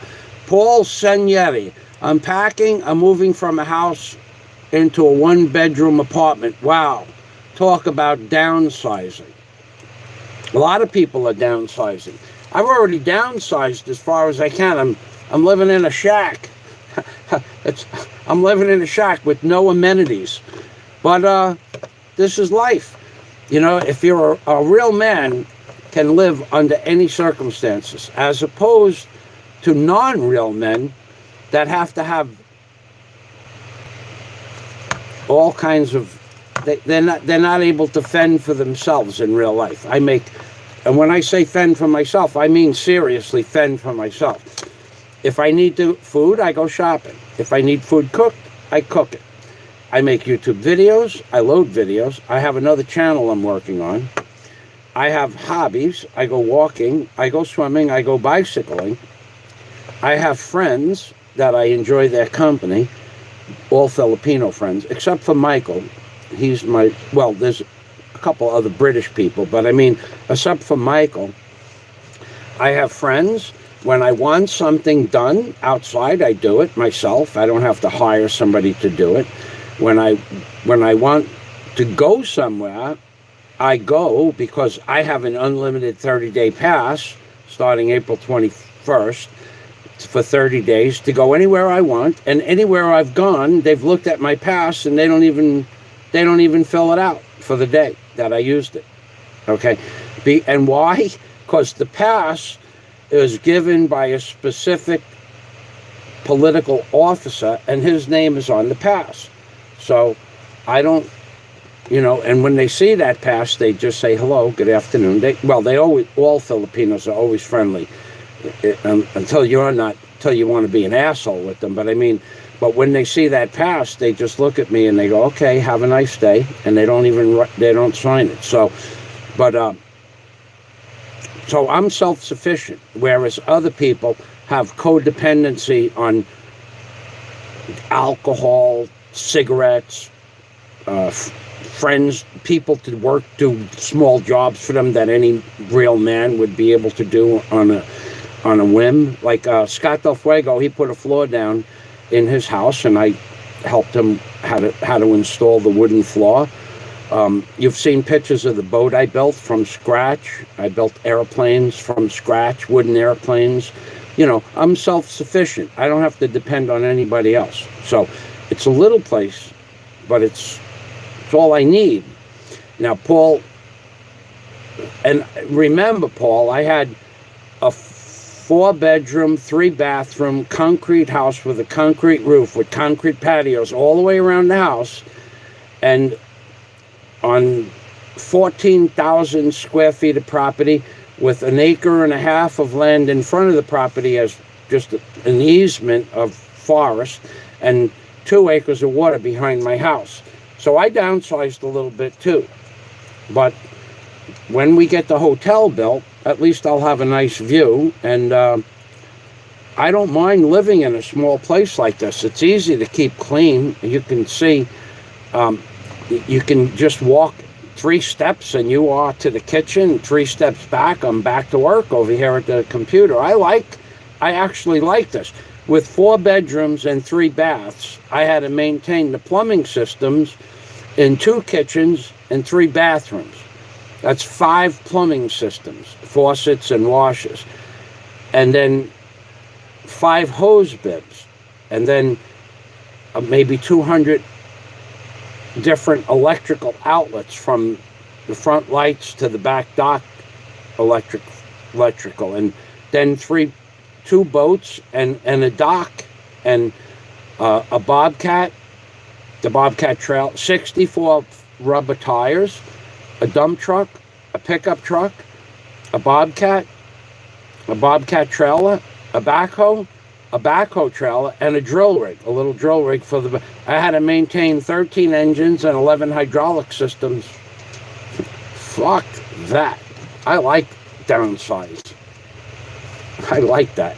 I don't have... and if I want to eat, I eat. If I want to sleep, I sleep. If I want to... Paul, you're going to enjoy downsizing. Actually, you're going to enjoy it. Chic says, those morons are such eager to make a story of bad things about Big E in Cebu. Those are no real friends in real life. That's why. So what I think Chi is saying is the people that are making up bad stories about Big E. I heard some stories. I got to tell you. I heard some stories about Big E this morning that I don't know why anybody would go off the reservation like that. Why would somebody make up a story about Big E like the one I heard this morning? I won't talk. And it doesn't make any sense. I mean, are people drinking that much alcohol that they're losing their cognitive abilities? Really? I mean, is that really what's happening in this world, that people are drinking so much fucking alcohol? I've heard stories that I drink a bottle of alcohol a night. Wow, I didn't know that. And why would I drink a bottle? Do I look like I drank a bottle of alcohol last night? Do I sound like it? Is my body motor functions acting like I drank a bottle of alcohol? Who the fuck would say something like that? And why? I mean, why would they do that? They've lost their ability to comprehend reality. That's why, Chi. They have lost their cognitive ability to comprehend reality. And one more thing I want to add, Chi, in case you ever wondering if those people that are drinking too much alcohol on the internet and have lost their cognitive abilities were to ever approach Big E and say such things, I would think they would regret it. I would think they would seriously regret it. If someone walked up to Big E and said that stuff to Big E that they said, I would bet Big E would talk to them and make them understand that they erred, E-R-R-E-D, erred in their ways, erred. There was an error, a mechanical brain thought that Big E would say, look, I want to be your friend and everything like that, but you can't really talk to me like that. But if you do talk to me like that, I won't talk to you anymore, and I'll also say bad things about you. That's how Big E would handle it. He would just say, look, if you're going to say bad things about me, I'll say bad things about you. But I bet that Big E, I bet that they would understand Big E. I bet they would understand. But here's the thing, they would never say that to Big E because they don't have the gonads. See, what it would take to say those things to Big E, they'd have to go to the Steve Montelli show. And then they'd have to find out where Arizona is. And then they would have to borrow Steve Montelli's boys. Because they would need these size boys to talk to Big E like that. There would be no way in this world those people would say the shit they do to the Big E. I guarantee there is a man on YouTube that would say those things to Big E in person. So what we have here is a difference of opinion. We have someone that believes himself to be manlike, that runs his mouth because he drinks too much alcohol, all over YouTube saying bad things about the Big E, who has 200 plus friends, believing that in real life he would say those things. And he's even said, under the influence of alcohol, he's even said that he would not hesitate to say those things to Big E. And what I say to that guy who's drinking too much alcohol, I say to you that you wouldn't do it. Even if Steve Montelli lent you his boys and you strapped them on and pretended to be a man, you would not walk up to Big E and say those things. I guarantee it. I would bet $10 that you wouldn't do it. It wouldn't matter how much money, because you're going to lose. You're going to lose, because when you said those things to Big E, then he would talk bad back to you. He would also say bad things to you. He would say bad things about you, because Big E is a bad man. He's a very bad man. And he would say bad things to you because he would think that you're a bad man. And the bad man would talk to the bad man and say bad things to the bad man. Remember that Star Trek thing? You're a bad man. Bill Money. You're a very bad man. It was on Star Trek. The guy who could do shit with his brain. You're a bad man. That would be Big E. Big E would say, you're a bad man. You're a very, very bad man. You're a very bad man. I guarantee you, even if Steve Montelli lent you his boys, you wouldn't say it to his face. So why the fuck do you say it when you drink too much alcohol? Why do you say it when you drink too much fucking alcohol? Because the alcohol has fucking rendered you brain dead. That's why. And now we go to the next comment. We're going to go down here. Sab Adventures, true, about the alcohol. Chic says, Sab Adventures, how are you? Scott Del Fuego. A very beautiful lady sent me a message on Filipina Cupid. She is from the Zamboanga del Sur. I may have to join so I can reply to her. Zamboanga del Sur. Scott, all kidding aside, if there is a specific town in a specific province of a specific part of the Philippines that has some of the most beautiful women in it, and it's not the only place, but Zamboanga is that place. I don't know what it is about the women that I met on the dating site before I came to the Philippines. They have different faces, different bodies. Maybe it's the water, maybe it's the mountains, but yeah, there are some beautiful women in Zamboanga, as there are all over the Philippines. But Zamboanga, I remember, had more people, but there are also more scams run out of Zamboanga as well. You might want to have me talk to her first. Ask her. And as far as sending you a message on Filipino Cupid, you might want to have me do an interview a little bit. Good night. I'll help you out. I'm not going to be your friend, but I'll help you. So, yes. Paul Soriani says, yes, I prefer Hoodwinked by an Angel rather than background music. LOL. Thank you, Paul. Biggie and Cebu, those are no real friends because they live in a basement.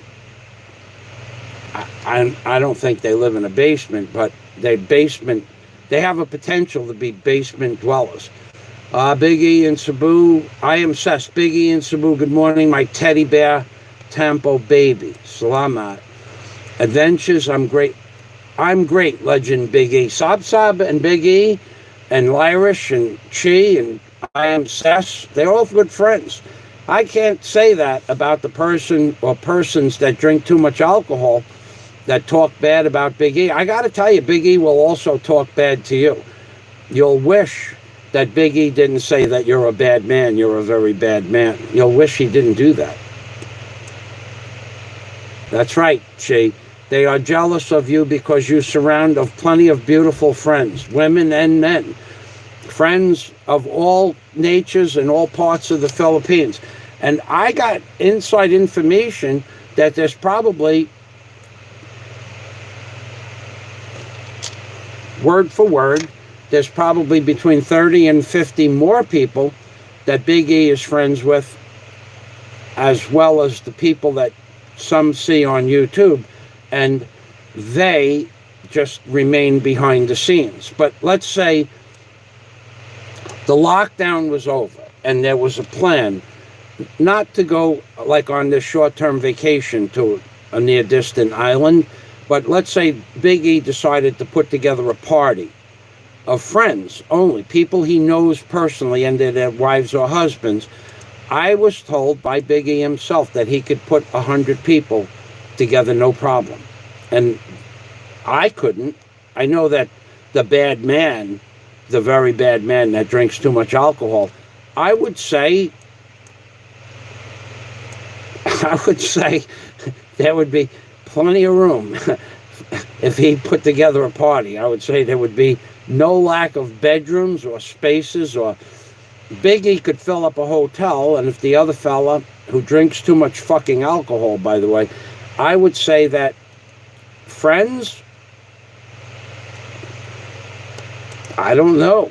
I've never seen any of his friends. I've never seen anybody ever that's ever talked.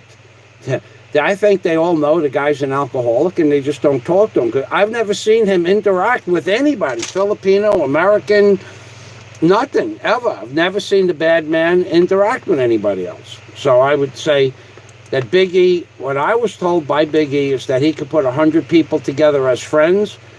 Me, if I was paying for everything, let me tell you something.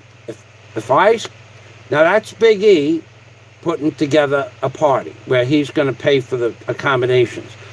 If I put out right now a notice that 3 weeks from now I'm having a party, I got to have 500 people here at 2 o'clock on a Sunday afternoon. No problem. No problem at all. And I'm not talking about people that are just going to come to have the food. I'm talking about people I know and have met. I could put 500 people in my yard. I couldn't fit 500 people in my yard, but I could put 500 people in front of this house on any given day if I said I was having a party. Probably Big E could do that as well. But the bad man, maybe if he advertised and they had the plane fly over and the Goodyear blimp dropping leaflets down, maybe he'd get 6 or 7 people. Family only come to his party. No one talks to the bad man. He's a bad man. He's a very bad man. He's a very, very bad man. So on to the comments. Sis Chi, Sis Lyrish, I'm just a little cooking frontliners, cooking for frontliners. Chi, LOL. I don't know what a frontliner is. I am Sess. She says, LOL. Lyra says, wow, that's good, Sess. Big E in Cebu. Who is Sess? LOL. So many good people in the YouTube world. Irish Israel caregiver. Yes, just at least we have shared. That's another thing. Now, I am Sess brings up a really good point. A lot of people through Big E, not through me, that's for sure. Through Big E, a lot of people have become friends. I mean, people that I've never heard of. Adrian stopped by my channel today. It was a surprise. I met him on Chic's show, on Kaniko's show yesterday. Big Kevin met a lot of people, a lot of women through the Big E show. It's a pretty big gathering, a pretty big connection that Big E caused, because that's the kind of guy he is.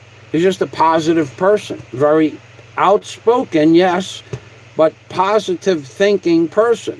In the real business world, I was talking with Big E yesterday. In the real business world, the bad man, not only wouldn't he be able to maintain a business relationship in a real business, but he would have no friends in the business world. There is no fucking way on earth anybody that drinks that much alcohol could perform as a businessman in the business world. There's just no way. Yes, he could have a job working for somebody in the business world, but to maintain corporate executive type privileges where his input would be necessary for corporate decisions wouldn't happen. Now, there are corporate executives that are alcoholics, but we're talking about the bad man that says bad things about Big E. The bad man could never have corporate privileges. In fact, the bad man couldn't get a job in the corporate world. Nobody would trust him because he drinks too much alcohol. He doesn't have the education necessary. He couldn't pass the licensing to get a business license. He doesn't have the math skills to pass the business license. He'd have to go back to school to get his tape test, TABE. His tape test scores at best are 4th through 6th grade education. His tape scores, TABE, at best 4th to 7th grade maximum. I don't think there's any one level of education or any one system of education that the bad man has a higher than 7th grade reading level. That would be where his 6th to 7th grade education is. Math skills, 4th grade education at best.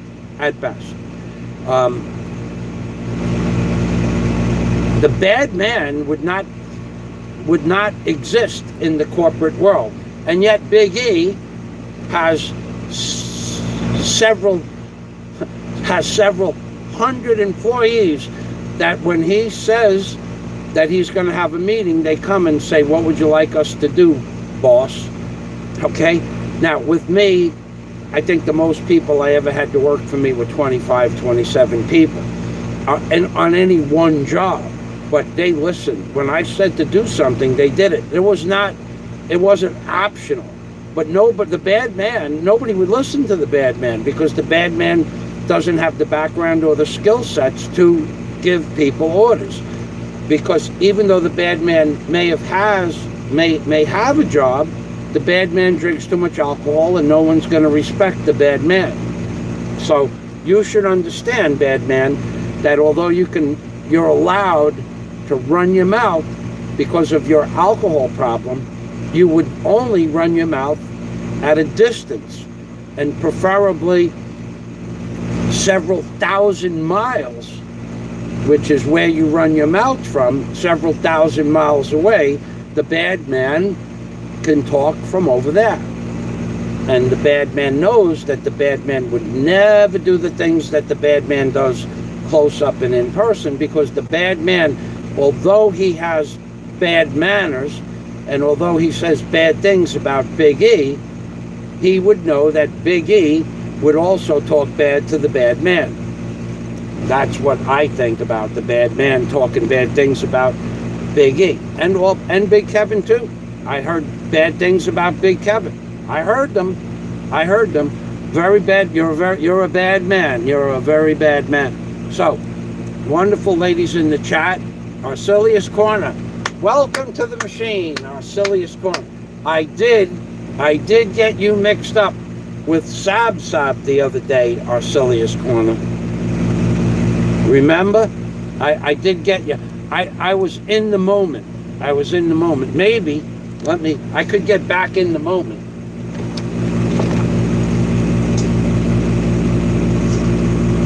I'm getting back in the moment. Hold on. See the smile on my face?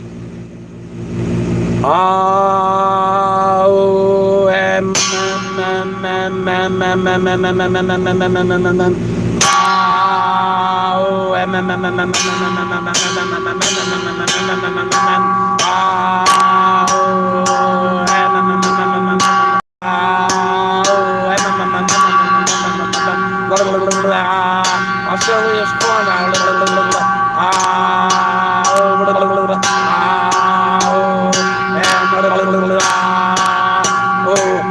I got you mixed up with Sab the other day. Sab, I apologize. Arcelius Corner, that was for you, baby.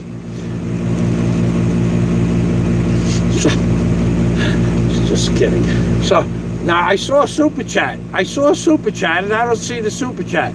Hold on. I saw a super chat here. I got to go back up. It's gone. There was a $5 super chat from Scott Del Fuego, and now it's gone. Well, we're going to sing anyway. I'm pretty sure it was from Scott.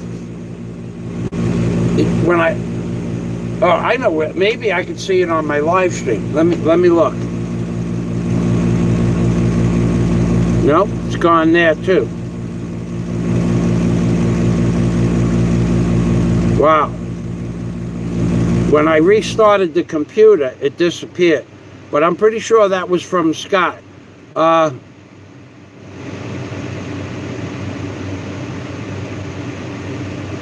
Okay, so we got a lot of comments that I got to go through. I'm going to have to start. Let me sing. Thank you, thank you, thank you, New World Order. Salamat for fucking the flat plane globe Earth. Thank you very much for fucking everybody. Just like you promised. Salamat. You motherfuckers, boy. You said what you were going to do. You did what you said. That's the only fucking thing that I could say. That you said you were going to do it and you did it. And Michael and I, this morning, I asked Michael, Michael and I, when I was coming back from the beach, which, by the way, I got a lot of sun today. Can you see the tan I got? I said, Michael, I haven't seen Michael, and I actually saw him a week ago, which is strange for Michael and I to see each other twice in 2 weeks. How are you? And he said, what do you mean? I said, no, how are you getting along with what's going on? And he looked at me. He goes, we've talked about this for 5 years, me and you, meaning him and I, and now it's happening. And he still can't wrap his head around that it's happening. We've known for 5 years what was happening in today's world, today, right now, today. Right fucking now it's happening. We've known this for 5 years. We've talked about it for 5 years. So I want to get through the comments. Big E, ha ha ha. Hello, Pinoy, Pinoy ahoy. So I'm packing to move to the Philippines. Okay, I'm going to read these comments. I'm going to get down to the bottom of the comments right now. Without skipping anything. Chic says, it's read that. Big E, can you rent a chopper and get me out of Bulacan to Cebu? That's not possible. There are no planes. I live not so far away from the airport. I am sus, no planes, no helicopters. Haven't seen a helicopter or a plane at all in 7 weeks. Okay, Darren and Sab travel. So many good people in the YouTube world. Thank you, Darren. I am Sess. Yes, just at least we shared the chaos. We did share the chaos, and that's something that we have Big E to thank. That we also have made probably lifelong friends, because so far, except for one alcoholic, I haven't seen a single confrontation between anybody on Big Kevin's channel, Big E's channel, and my channel, besides the trolls. But I mean, we probably made lifelong friends. Probably. I mean, could change at any given moment, but probably not. So Father Arcelius Corner, 30 Father Fun Fazio Fanatics. 30. Wow, went up to 30. Wow. Salamat. Arcelius Corner from Big Kevin. Hello, ladies in the chat from Arcelius Corner. Darren and Sab, Sister Arcelius Corner. I am Sess, too conservative. We need to get you out of your shell. I am Sess. I can help with that. I'm very shy also. So Sess and I can grow, metaphorically speaking, together. Maureen, Michelle, and Ken Vlog, my favorite triplets. Hello. Arcelius Corner. Hello, Darren. Thomas Group. Super Chat is not working. I tried 3 times. It just keeps spinning. Who the fuck knows what they're doing with my thank you, Thomas.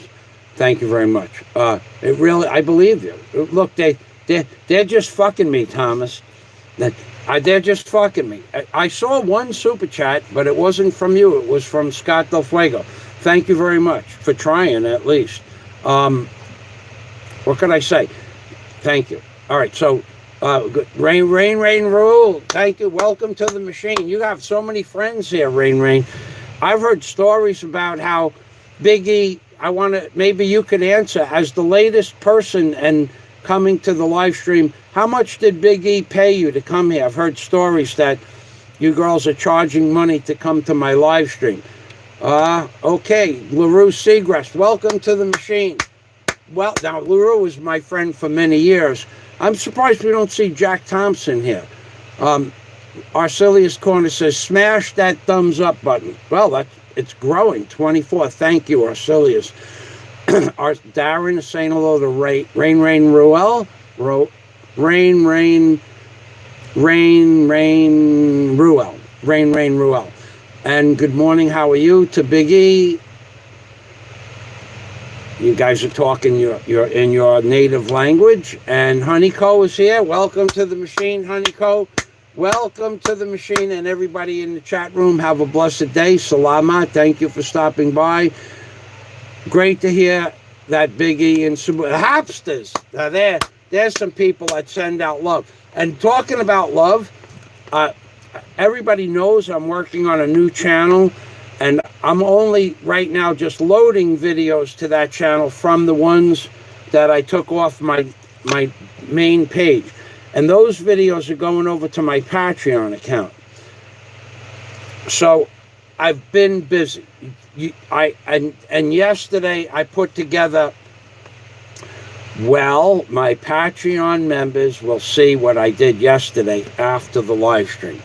And you'll just see part. But the thing is back together. The thing that I was working on, it needs to have some things added to it, but it's pretty much back together. So you guys will see that in the Patreon, but nobody else will. Big Kevin, have a good day. Big Kevin is leaving, I guess. Have a good day. Okay, so Big Kevin, thanks for stopping by. And everybody knows that Big Kevin has a great channel already. And pretty much everybody here goes to Big Kevin's channel. And I wish I was up when Big Kevin was on. I actually enjoy watching Big Kevin work. He works the system, baby. The Hapsters, good afternoon and aloha from Hawaii. Salamat, Mrs. Hapster. So I didn't get out any videos, but all 20 turned out to be 26 1-minute shout-outs. They're all loaded onto my Hoodwinked by an Angel page, but I have to look at each one and name it, because each shout out is to a different person. So what I decided to do was give the person's name and the link to their channel in the comments section. But that all takes a few minutes. And this morning I decided to go to the beach. So I'm going to get 2 more, hopefully tonight, so you could look Sunday morning Philippines time for the 2 more shout outs from either the reef or the deep. I might put one on from the deep. I'm going to look for the one that I saw a 4 or 5 foot turtle in. So you guys look for that later on. Big E saying hello to Big Kevin. Big Kevin to the Hopsters. Good afternoon.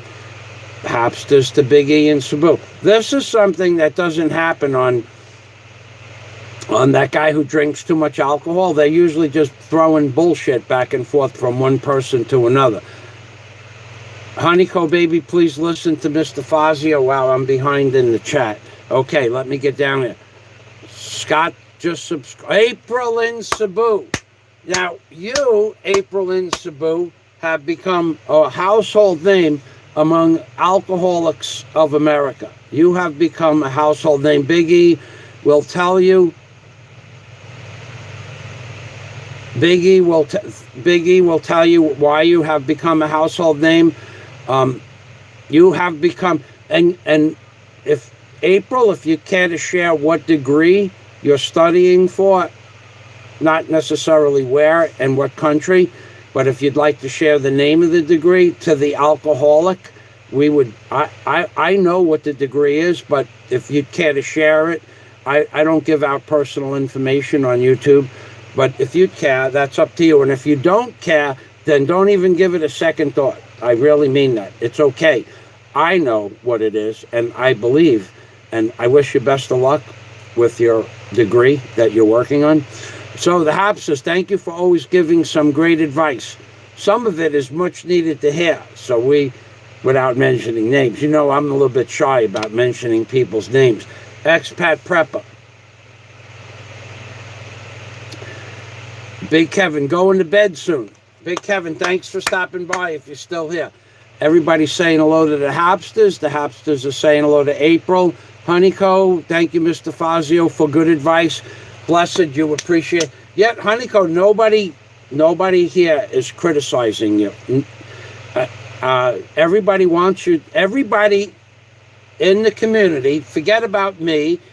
Everybody in the community wants to see everybody else do well. And that's why the community is a successful, where people are moving into friendships and possibly, like Darren and Saab are seriously thinking about getting together with one another. Everybody is moving forward in a positive direction. And that's what we want for your channel also, Honeyco. LaRue Seagrass, hello, Hapsters. Oh boy, look at this. There's all kinds of people. April, Love Goddess Chic Corsair. Shout out, shout out, shout out. Love Goddess, Biggie and Cebu. Expat Prepper. It is hard, my friend. 75% of the YouTube community are heavily medicated, act like children. So it's a little boring at times. However, there are a few interesting people in the YouTube community. I'm sure that's how that would have ended. The legend in the making, the Hapsters. The Hapsters are coming along with their Hawaiian blogs. They're doing videos showing you the sky and the apartment buildings and the beautiful waterways of Hawaii. Nice channel. If you want to see what Hawaii looks like, they're moving. Mr. Hapster was in the water. There's a picture of Mr. Hapster in the water. I gotta tell you, being in the water is a nice thing. The people that give you all these bullshit reasons, they live near the water, they like the water, they like to put their feet in the water, but they don't go in the water. I don't understand it. Mr. Hapster was in the water. Mrs. Hapster was in the water. You gotta like that. Biggie and Cebu, that's why I've been hanging out with you guys. Expat Prepper. Here it is, Scott Del Fuego's. It was a Scott Del Fuego, but it wasn't on there before. It came back up. Okay, I refreshed the chat window. Thank you, Scott. And let's see if Scott had... Michael Fazio is a man among men. The women in the Philippines that gains his love and works with him to learn independence will be the envy of many. Well, I don't know about that, but it's a goal to work for. I've had this. I'm actually. I was talking about being independent. I like actually being. I would like to have a woman to help me build the hotel, but I'd like to make her understand that she should learn how to help me with my tools, and also maybe do a little welding. Daisy was a good welder, and also swimming and scuba diving. And all those attributes in one woman in the Philippines, Scott. I was on a page about a female blogger that somebody in this group goes to. So I went to her page. She does cosmetic videos, and she's always dancing. And she has some good dance moves. Nothing compared to Daisy, but she's a good dancer. And she got a nice smile, and she's very outgoing. So I said to her, she lives in Caboto. I said, do you swim? Because I said hello, nice video. She made a nice video. And she says, hello, please enjoy the rest of my videos. I said, can you swim? Oh, yes, I love swimming. Fuck, okay, so I looked on a channel. There's no videos about her swimming. So there's a swimsuit competition. I said, well, I looked on your channel. You have no videos of swimming. No, you misunderstood. You misunderstood. I like swimsuits. I don't like swimming. The fuck? I will never date a woman, ever. Will I ever date a woman that doesn't know how to swim? And she probably should learn how to scuba dive. So those two things, in the Philippines are going to make it difficult for me to find a woman, and I'm okay with that. Okay, this isn't a dating vlog. If I wanted to do a dating vlog for my requirements, I would just put the requirements necessary for me to get involved seriously with a woman in the Philippines or any place else. I have dated women my entire fucking life that don't know how to swim and don't know how to scuba dive. That means I have to get a scuba diving partner, and I have to go scuba diving for 8 to 10 hours on a day by myself or with a stranger. Or bring somebody along that won't even go in the water. Fuck that. It ain't never going to happen again. So I wouldn't worry about anybody being envious of any of my girlfriends, because I doubt very much anybody will ever meet the requirements that I have. And they're strict and stringent, and I'm not going to change my mind. I don't give a shit how much money a woman has. I don't give a shit about her education. I don't give a shit how smart she is. If she can't swim and she can't do scuba diving, that should be, it might be an option there. Whereas she's a fantastic swimmer and she wants to learn scuba diving, that's one thing. But if she doesn't want to help me take the tools out of the shed, work on the projects that I want to work on when I want to work on them, and then put the tools away at the end of the day, then I don't care if I date a woman or not. Okay? I just don't care. Now, I don't mean to get off on that strange subject, because it is a strange subject, but I just don't give a shit about meeting a woman for a serious relationship. Now, if we're talking about temporary goals, I'm open for business. But if we're going to talk about getting serious, long-term future, and I want a woman that's going to give me children. There's a lot of fucking prerequisites with me. And I would rather remain single for the rest of my life than cower down to some bullshit relationship where I'm not going to have children to give the hotel to and whatever else is involved, and then not have what I want to do during the course of the day. If I want to go swimming, if I want to go scuba diving, I want somebody available 24/7 to do what I want. And considering the fact that I've never had a woman pay my bills since the day I was born, that I'm going to be paying all the bills, I want what I want. And I don't care if I don't get what I want. It won't cost me a fucking dime, because I've made that decision. I would have never, ever, ever broken up with Daisy May. But once we did, I will never go back to not having what I want in a relationship. And Daisy was a lot of wonderful things. But there were some things that Daisy didn't like to do. She didn't like to swim. And I liked to go swimming. So I would swim out in the deep, 1,100, 1,200 feet offshore, and Daisy would walk along the beach. If I was injured or got stung by a jellyfish or bit by a shark, there's no rescue there. You're supposed to go swimming and diving with a partner. And that might have been something that contributed to not our breaking up. That did not cause our breaking up. You'll hear all kinds of fucking stories from the alcoholic tomorrow that we broke up because she didn't swim. But we didn't break up because she didn't swim. It had nothing to do with it whatsoever. But the next woman I date is going to be a fucking swimmer. Okay? She's going to be a fucking swimmer. To make no fucking bones about it. She'll swim out to the deep with me, and she'll swim with me. She needs a life jacket, I'll put a fucking life jacket on her, and I'll let her hang on to my feet, and I'll tow her across the reef. But she will be a fucking swimmer. Those are my prerequisites. So, Scott, thanks for the kind words.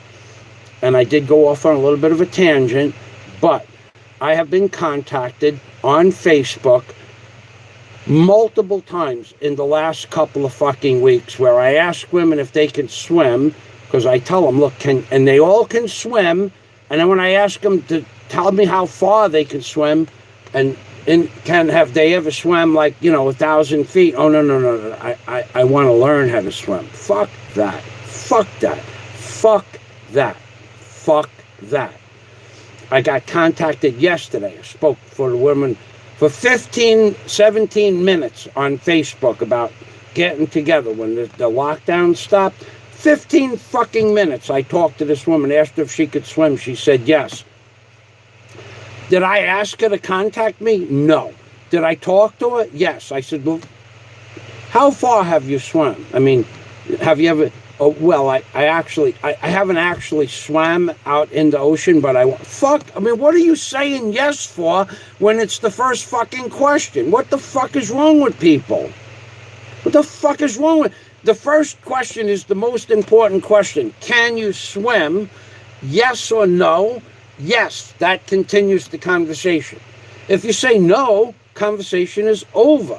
As far as dating, do I contact these people? No. I don't even know how the hell I got these people on my page. I have no idea. I have no idea who they are. I have no idea how they became my friends. The only thing I could think of is that Daisy May added a whole bunch of people to my Facebook page that I don't know. Because now they're all I got women that weigh in at like 300 pounds with tattoos from their chin down to their ankles, sleeves of tattoos, and that weigh 275, 300 pounds contacting me. Why are they doing this? I mean, I have prerequisites. Hello, back to the comments. Thanks very much, Scott, for the salamat. And now that I'm off that subject, for a few minutes anyway, April in Cebu just dropped by to say hello. Gotta go for now, April. More blessings to your show, Mr. Fazio. Salamat. Nothing new, teacher April. Good Chico says, Kevin, goodbye. You guys have a nice weekend. Bye-bye, Kevin. Sometimes seeing they're looking pretty is not what it takes. You need to get to know someone in order to win them over. Just a thought. That's right, baby. That's right, Mrs. Hapster. I know you're trying to give some love to Honeyco. Where you going, Big Kevin? Arcelius from Big E. Mr. Fazio, have you been to Elgin Air Force Base or hang out in Pensacola? No, I've never been there. Expat prepper. No, I have never been. I've been to Pensacola, but never to the Air Force Base. Arcelius Corner, Hapster. You all right? I am. Okay, Arcelius, by April, bye-bye from everybody. Yes, host. One of the characteristical traits is being friendly. That's true. I wish I met a friendly one that could swim. And then I could give that person scuba diving lessons and maybe shoot a few swimmers at them at the same time. Arcelius Corner, when I was in school, many people said to me, why are you friends with that person? I always found the less popular people are that nobody liked turn out to be the best friends. That's probably true. Yeah, well, there's a lot of people talking bad, very bad people saying bad things about Big E. Justin B. Hello, Michael. Looking good, Michael. I don't know who you are. So, have always been Big E. Like what, Larry? Have always been able to find humor in things that people now never found very funny. Larry. Like what, Larry? Arcelius Corner. That's good, expat.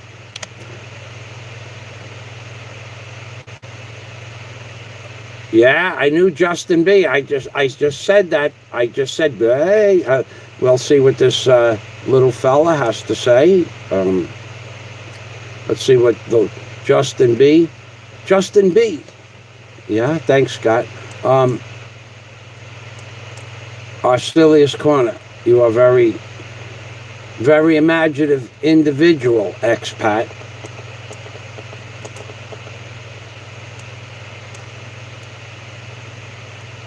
Big E says Larry makes him laugh often. Larry does say some expat prepper. Another real man.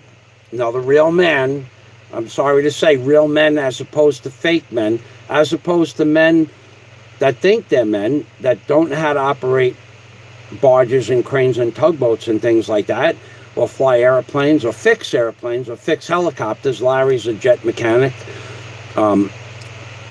There are real men out there, and then there are bad men. There are very bad men. And Expat, the Hapsters, saying hello to Expat. Ooh, party, I want to join, please. The Hapsters, she wants in on the party.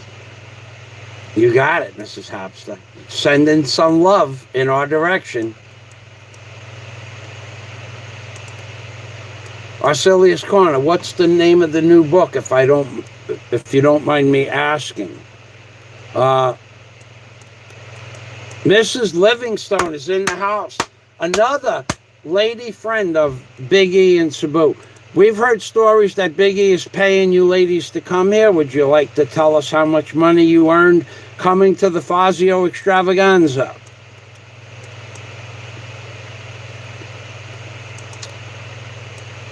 Hello, Mr. Fazio. I am a friend, lover of honeycomb. I met Big E 1 year ago in Riyadh. He is a good man, very respectful. Honeycomb is my part-time lover. Yeah, baby. Yeah, baby. We're talking friends, and we're talking friends with benefits now. Yeah, Mrs. Livingstone. Salamat. Thank you for that piece of information. I am absolutely sure that piece of information was spread around the internet like it should. The love. And the love you gave is equal to the love you get in the end. Mrs. Hapster, you have a party today in your house, or maybe not. Mrs. Hapster has a lot of friends over her house. So I admire you for that. Darren and Saab, good show. Thank you, Darren. Hello, Mrs. Livingstone, part-time lover of honeycomb. LOL. Lyrish is saying hello to Mrs. Livingstone. Mrs. Livingstone is shout out to Lyrish. Hapsters, I'm good, Lyrish.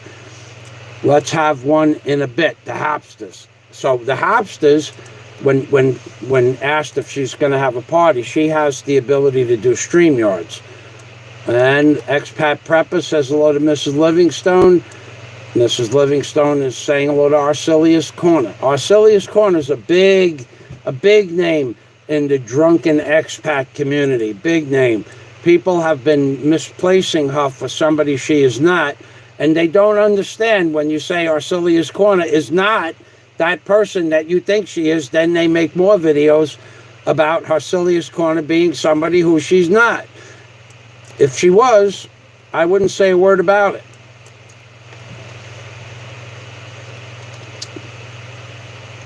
Chic Corsairs is back.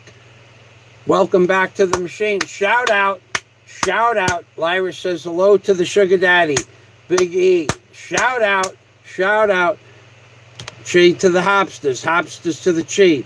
Everybody learns from your show, Big E in Cebu. Big E has the Big E Extravaganza every day at 4 p.m., sometimes 4:40 p.m. yesterday, usually at 5 p.m. Philippines time.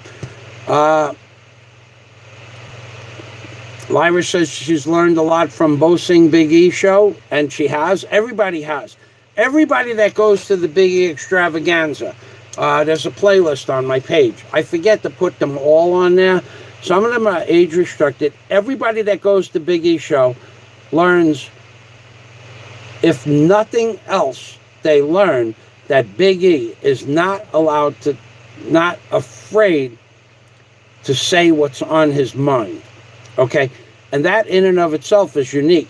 There's just a few people that'll do that with any kind of cognitive ability, be backed up. I mean, we're talking about people who have some semblance of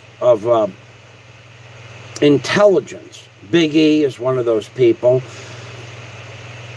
Not a lot of other people. There's a lot of bad people out there, a lot of bad men, very bad men out there, but not a lot of people have the balls, the brains, or the life experience that Big E. He's been, I'll just say something he said yesterday. He's been to 90 countries in the fucking world.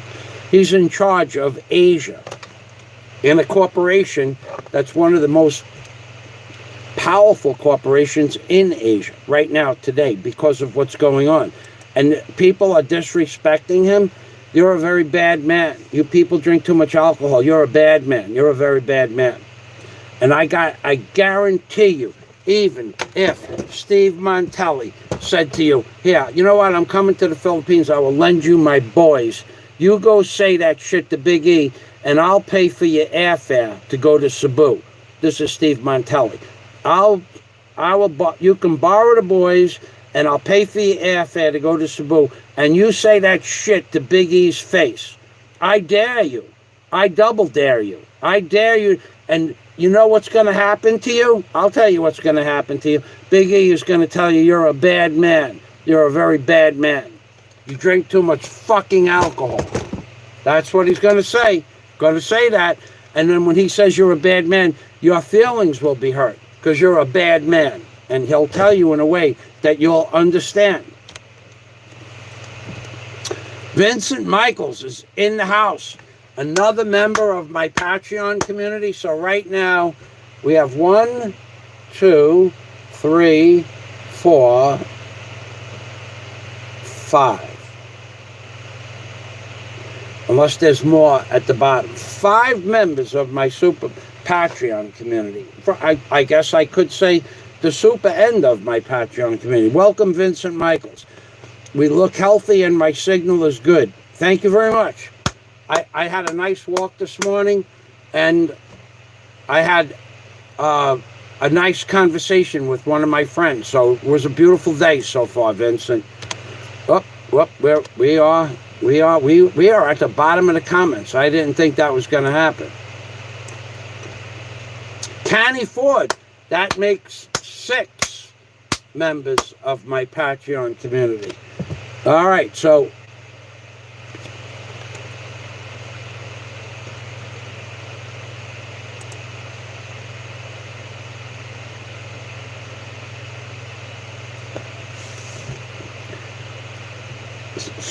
yeah, Darren. Big E paid me 100 pesos. He gave Darren and Sab 100 pesos to come to the channel. Very nice. Thank you, Big E. So if there are 24 people, that means at a minimum, most of these people are Big E's friends, 19. At a minimum today, it cost Big E 3,000 pesos to have these people come. Salamat. Thank you, Big E. Thank you very much.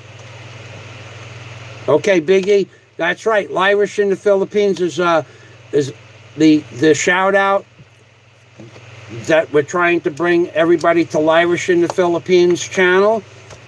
Everybody here is already a member of Lyrish's channel, Lyrish Israel Caregivers channel.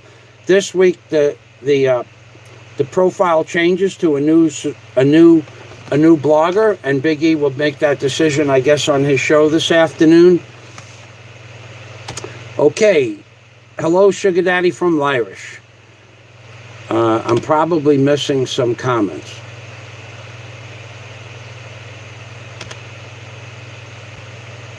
Okay, so I'm caught up with the. I know where I am. And Steve Montelli, if you're here watching, the page down, page up button works just fine. I for how many years I've been doing it wrong? Okay, Long. Okay.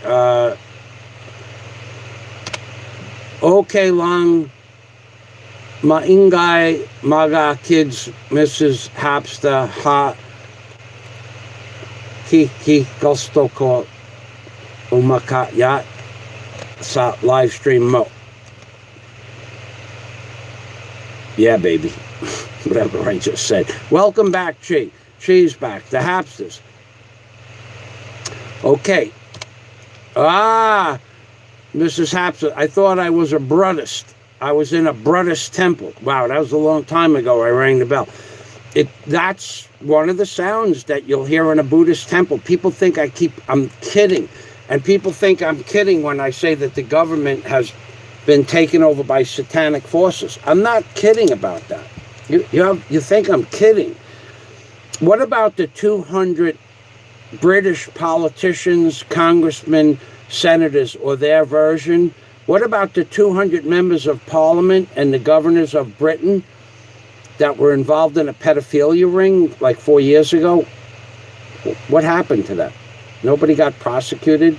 It was fucking factual. It was fucking factual. And actually, they were caught with cameras and children being raped and tortured and sex slaves. You never heard a fucking word about it. Okay? And it's not much different in the American political system. Not much. Not much at all. I mean, these are a bunch of sick fucking people that run America and Britain. Okay? They're a bunch of sick, twisted motherfuckers. Bono's Entertainment does topic matter on all the people that are in any kind of governmental agency in America only that get arrested. And every day has 5 or 6 news articles about people getting arrested. 40 pedophiles were caught a couple of weeks ago. What, didn't the police know that the pedophilia ring was, they observed them for a year and a half? So how many children's lives were destroyed in that year and a half? How much money did somebody make because of that? The world is run by a bunch of evil scumbags. That's what's going on in the world today. The same evil scumbags that run the Vatican, the American political system, and the British monetary system. The world is run by scumbags. Okay, don't make any mistake about it. We're back to the love show with Father Fun and Pope Fazio.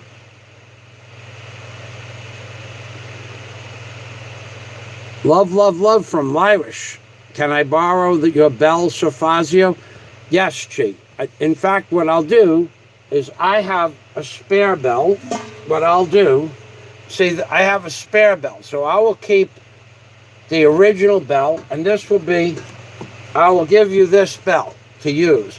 And you can give this bell to your boyfriend, and your boyfriend can ring your bell like this. Watch, ready?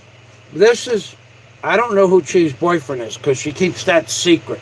But here is, we're going to do a little shout out for Chi Corsairs, and I'm going to pretend that I am acting as Chi's boyfriend. I'm going to pretend to be Chi's boyfriend. So this bell, I'll send this bell to you as soon as we get shipping back. I'm going to send this bell to Chi Corsairs up in Subic Bay. But in the meantime, I'm going to give you the instructions that you will give it to your boyfriend, and this is what he has to do when he rings the bell. Are you ready? Ready? Ready? Shout out! Shout out! Shout out! Shout out! Shout out! Shout out! Shout out! Shout out! Shout out! That's what he has to do. You could ring the bell and he could T-lap. Okay? He could do the T-lap and you will ring the bell. That's my instructional video. So you should feel honored. I usually charge people 200 or 300 pesos for a minute of instruction. But for you, Chi, shout out, libre instructions, because I want you and your boyfriend to have a good relationship. Ah, my friend Dennis Adams is here. Welcome to the machine, Dennis Adams. I know that you retract your messages sometimes. You probably came and you may have left already, but thank you for stopping by, Dennis. I will say thank you via Skype. Big E is talking about the new profile. Darren and Sabs, I'm going to do some silent live stream for some people also. Hello to you, my friend Dennis Adam from LaRue. So Darren is going to make private live streams for conversational, like, say hello to somebody. I did that for a few people last week. So awesome, Scott Del Fuego. More blessings to you. Thank you. Lyrish, hello Arcelia. Arcelia, hello Lycris. Oh yeah, says Big E. I don't know what he's oh yeah and about. I missed that. I'm going to keep going down the page. And then Arcelius, what's that, boss? Big E, you got to like that with people. What's up, boss? But they're friends. They're friends first, and then he's the boss. But he's not. A lot of these people that call him boss, he's not their boss anymore. They're just friends. See, he became their friend. They worked for him. And then they became more friends as a working relationship. And then they left his company and they're still friends. He must have been a good boss. Lee LaRue says, shout out to everyone here. Now, Mrs. Hapster. Arcelia's Corner, now, Mrs. Okay, now the show. So if you guys want to start a show, just let me know. I'll go right to the bottom of the page. Let me see. 1, 2, 3, 4, 5. Okay. So, all right. So I'm not far from the bottom.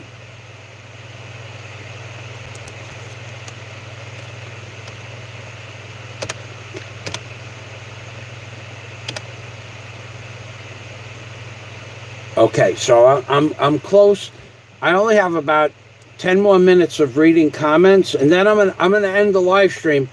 I need to go. One of the fucked up things about the phones in the Philippines is that every 60 days you need to put a load in your phone, or you lose your telephone number. Your chip dies. How fucked up is that? That's fucking extortion, by the way. That means this fucking company called Smart and the other fucking company called Globe, if you don't put a load in your phone at 10 pesos every 59 days, on the 60th day, you lose that number. So that means that however many tens of millions of phones, each person has to put 10 pesos every 2 months at least. So if, let's say there's 1 million phones, well, they have to put 10 million pesos in, whether they use the load or not. So today, I have 4 more days to go, but I don't want to let it go because I have something else I want to do. So that's going to be the thing. Father Fazio, Arcelia's Corner, you got a great show. Thank you. Keep it up. Thank you very much, Arcelia's Corner. Salamat. 26 in the room. Smash that button, says Lyrish. Wow, there is 25. Thank you very much, Lyrish, for reminding them. Yahoo, let's go, baby. And Big E paid me 100 pesos, but it's supposed to be a secret. Okay, that I got. Thank you, Darren. So Big E is paying 100 pesos for you to come to my show. Put that in your pipe and smoke it. Just to let you know, Big E is paying people to come to my show. Thank you very much. 27 Souls, says Arcelia. Smash that thumbs up button. Okay, Chi. Canny Ford just stopped by to say hello, Mike. Canny Ford has been a member of my Patreon since day one and a longtime friend on YouTube, 8 or 9 years. Says, just stopping by to say hello, Mike. Keep striving. Your hotel will be my first stay in the Philippines. Thank you. And thank you very much, Connie. I appreciate your support in every way possible. Thank you. I hope that you get to the Philippines before... I don't want to talk about that. I have this fucking... You talk about people's plans getting fucked up because of this virus. I am the only person that hasn't bitched about my future plans. And myself or Big E.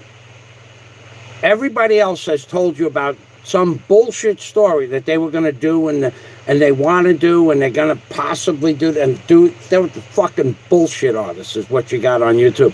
You'll never hear the things that I'm going to do. And that the things, this is slowing me down, but it's not going to stop me. But you don't hear me bitch. You don't hear me fucking bitch about anything. You don't hear me bitch that I can't go to the ocean because I got a pass to go anywhere I want 12 hours a day. So that's one thing. You don't hear me bitch that I got to stand in line for an hour in the store because I'm not going to bitch about it. That's just part of life. You don't hear me bitch about nothing.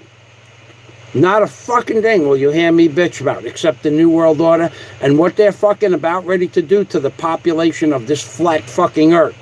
But you won't hear me bitch about things that are going on in other places of the world that slowed down because of this fucking virus shit. Okay? But I hear people fucking crying. Motherfucking bitching on YouTube. It's amazing how you motherfuckers, you get drunk, you lose your fucking mind, and you start bitching. Like fucking women you guys are. Take it like a fucking man. Take it fucking... However the fuck you gotta take it. Suck it up, motherfuckers.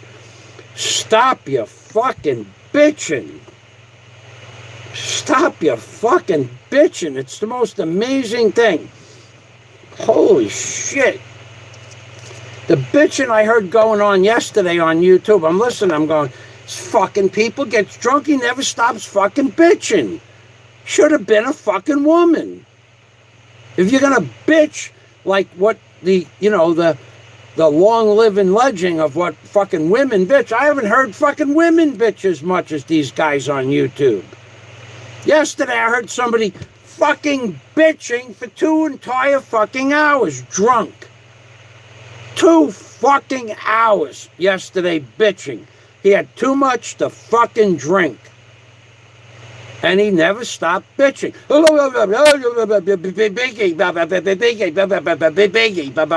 Big Kevin, Big Kevin. What the fuck is wrong with you people? Stop drinking your goddamn alcohol beverages.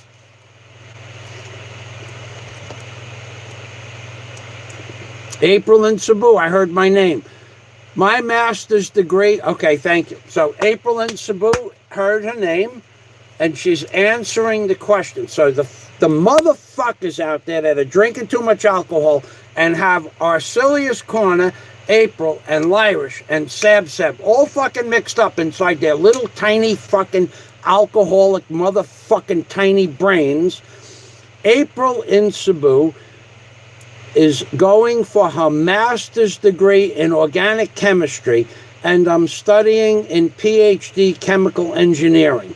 So you motherfuckers out there with the small fucking IQ, small hands and small fucking feet, now you know that when you talk about April in Cebu, you at least know what April in Cebu is doing. Thank you, April. You fucking people, the alcohol is shrinking your fucking brain. And I think it's affecting the size of your fucking hands and the size of your feet and your IQ. What the hell do you think that alcohol is going to do to your brain cells? What the fuck do you think alcohol is going to do to your brain cells? What the fuck do you think alcohol is going to do to your brain cells?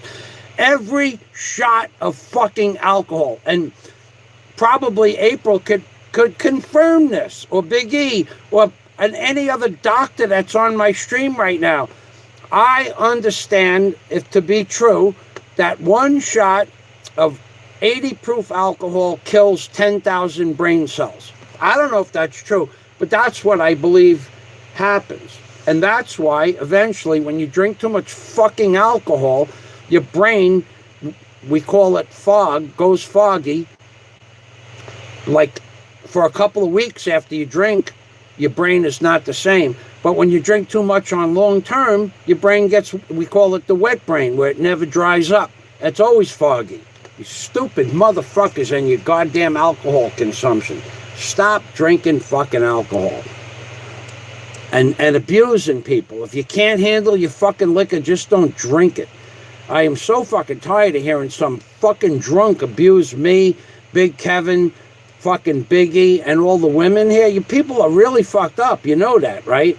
You're really fucked up. You should fucking stop your goddamn fucking alcohol consumption if you can. Because I'm going to tell you something. In real fucking life, your alcohol consumption, face to face, mano or fucking mano, it's going to put you in a fucking position where somebody's going to say, you're a fucking bad man. You're a very fucking bad man. And you'll fucking wish that you never fucking heard of alcohol.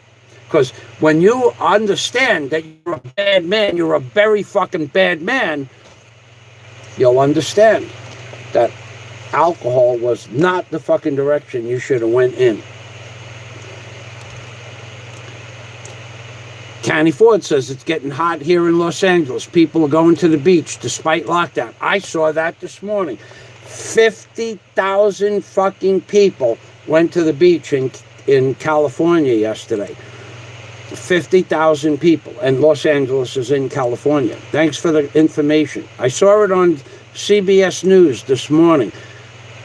One of the girls that contacted me on Facebook, one of 2 or 3 in the last 48 hours, sent me that article. I don't know why. I have no idea. Expat says, I used to work with this extremely funny black guy, and he said he was looking for a Chinese woman that studied.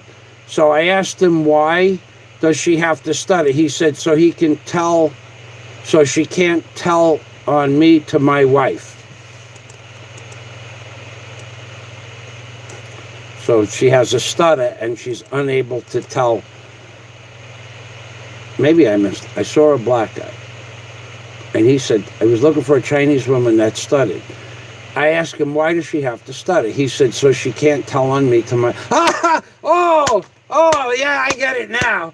Oh, yeah. Oh, God. Thank you. That's why I gave you the wrench, so you could post Chinese stuttering jokes. LOL, says Big E. Shalom from Sweden. Anders Streifeld. Anders. Welcome to the machine, Anders. Shalom back at you, baby. Thank you for the shout out, Mrs. Livingstone. Well, thank you for stopping by, Mrs. Livingstone. Thank you very much. Vincent Michaels. Hello, como esta? Okay, so we're down to that. Thank you for working the system, Scott. Mr. Fazio. The title is Everybody Lies, Big Data, New Data, and What the Internet Can Tell Us About Who We Really Are by Seth. Okay.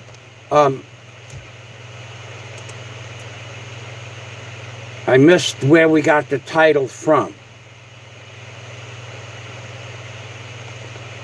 Oh, the name of the book. Wow, that was an hour ago. That was an hour and a half ago, Arcelius.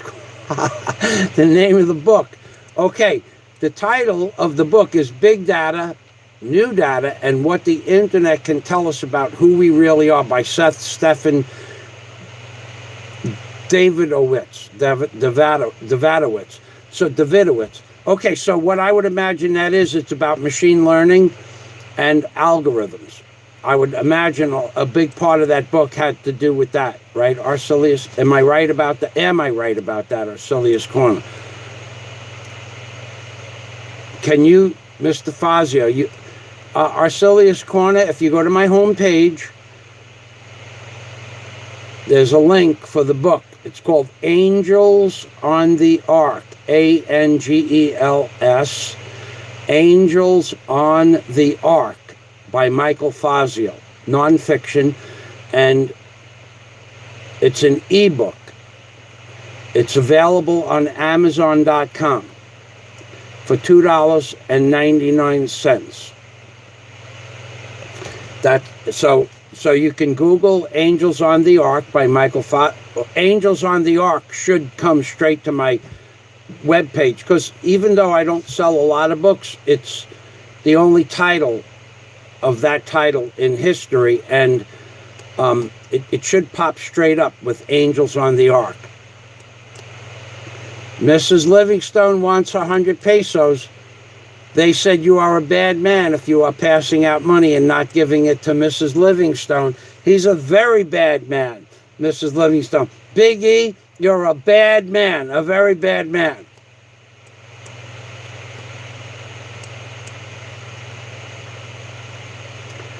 Mrs. Livingstone says, where this deserves a shout out. Shout out. Where is my 100 pesos Big E in Cebu? ? They said you are a bad man if you are passing out money and not giving it to me after I served you so nice in Raida. I will be upset. So Mrs. Livingstone was one of the people that helped Big E when he was in, am I saying Raida properly?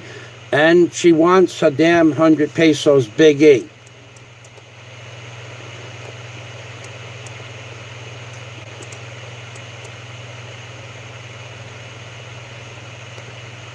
Okay, LaRue, I will background the host, Michael Fazio, while she's doing her chores. Salamat, LaRue Seagrass. The lady from Pagadian, Zamboanga del Sos. If I have a conversation for her, I will ask you to do I can't do a background check, but I could, if you get in there's no such thing as a background check here in the Philippines, Scott. Anybody who tells you they're going to do a background check, they're not going to do it. They don't have a system like we have. There's no Social Security cards like we have in America, or registration of licenses. Most women don't drive. They don't have Social Security. There is Social Security cards. Most women, if you need a job, you need an NBI clearance to get a job, but most people don't have that either. Like there's 100 people working as fishermen out in the ocean, and their wives and the fishermen that go with them and their families don't have a Social Security card or a driver's license. So most of the women that you're going to meet in Zamboanga are poor. You're not going to get ID responses from them. If you ask them for their current NBI clearance, that might be something you could pay somebody to do. You know, some lawyer in some, you know, law office might be able to do that, but I don't know anything about.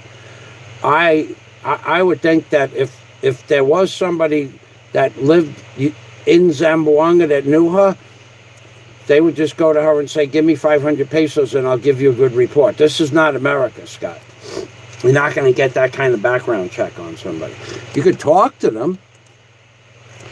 What I would suggest you do, if there's somebody that you like on an internet dating site, I would suggest you pay somebody else with Page High is here laughing my ass off. Somebody pay him. He's abusing for free. I'm abusing people for free. I forgot about it. I'm going to do the 10 best scams. I'm going to do, at the end of the month, Paige, I hope somebody reminds me, I want to do my booty count, Super Chat booty, Patreon booty, free shit from John Escape, gifts from Warren. I'm going to do a booty count at the end of the month, like people do a fucking one of their monthly how much money they pay out for electric and how much money they pay out for what. These fucking guys, I paid 30 pesos for water. Shut the fuck up, 30 pesos for water. Anyway, or 2,000. I was 1,500 pesos for electric. What the fuck? I wish anyway. So, Scott, what you could do if you really wanted to do a background check on her, find another man, anybody. Yeah, this is how you would do it. What I did when I wanted to find out if they were for real, if they really, I would just make another account with the same credit card, and I would just go under a different name, and I'd have two accounts. And then I would, if you thought you were really seriously interested in a woman, and you make plans to come here January 1st. I'm coming for New Year's. And I'm going to stay, I'm coming 2 days before New Year's, and I'm going to stay for 3 weeks of January. And then you make another account, or have somebody else, one of your other friends, make another account that he's coming the week before Christmas, and he wants to spend 2 weeks with her.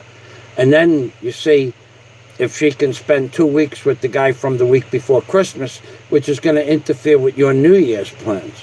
There's really, the only way to fucking find out if they're halfway honest is to fucking try to trick them.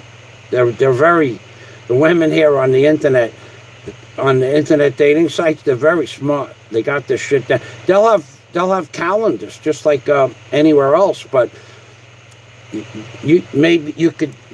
I don't want to sign up for a dating site because you get your whole life stuck on a dating site. But I mean, to help you out, I'll become a member of a dating site for a month after you decide to meet somebody. I'll sign up for a month, but I don't want to. I'm on a dating site that's free. I haven't even been to the dating site in more than a month. I don't give a shit about that. Okay, so that's it. So now, never a truer word was said from Page High. Page High. wants to walk. Did I walk it? Page High, Dr. Page High. Did I walk into the love connection? Where's Chuck Woolery? Is Fazio doing relationship therapy now? He's a man of many talents, says Big E in Cebu.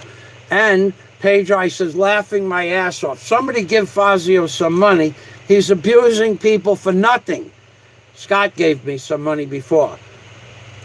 So you get her Globe cell phone number, Scott. I can call her Globe, Globe. You get her Globe cell phone number, and I'll call, or I'll even have Daisy call. Daisy would be more than happy to help you out with that. You know damn well Daisy's an honest woman, so you can send her a message, but I'll also call if you want. I really don't want to go on a dating site. I don't. The only girl I ever met on a dating site was Daisy, that I liked, that I loved. That was the only girl I ever met, and it was hard to meet her. Interviewed 3,000 people before I found a woman that didn't lie, aka Daisy. I'll never do it again. I'll just meet them in real life and ask them real questions. From where you are, you have to do a dating site. But I'll call up any Globe number in the Philippines. I can call it for free, but I will not. But Daisy would probably ask the girl for her Globe number.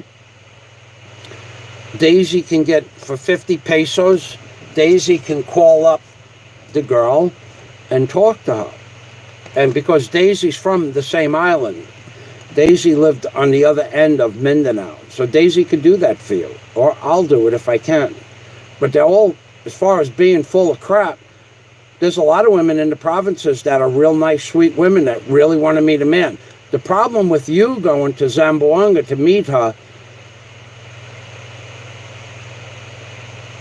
is getting in and out of Zamboanga, which shouldn't be so problematic as it was 5 or 6 years ago, but you can't go out at night in a bar or a club in Zamboanga, in the city even.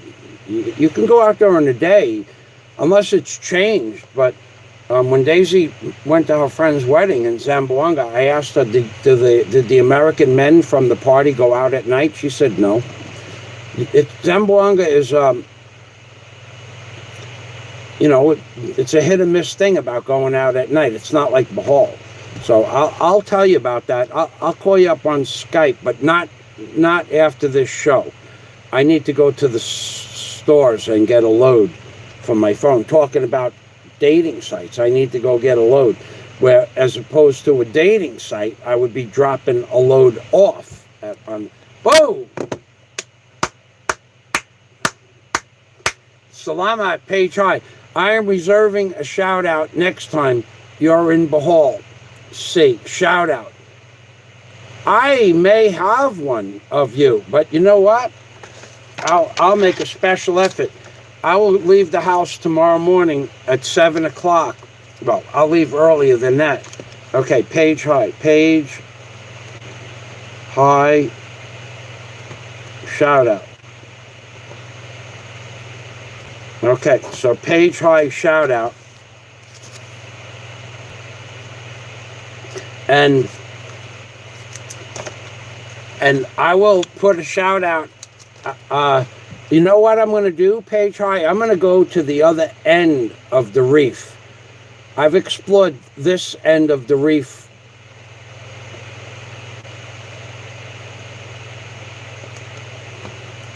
It's hard to describe. When I get to the other end of the reef, you'll understand why I'm going there. It's a little bit different.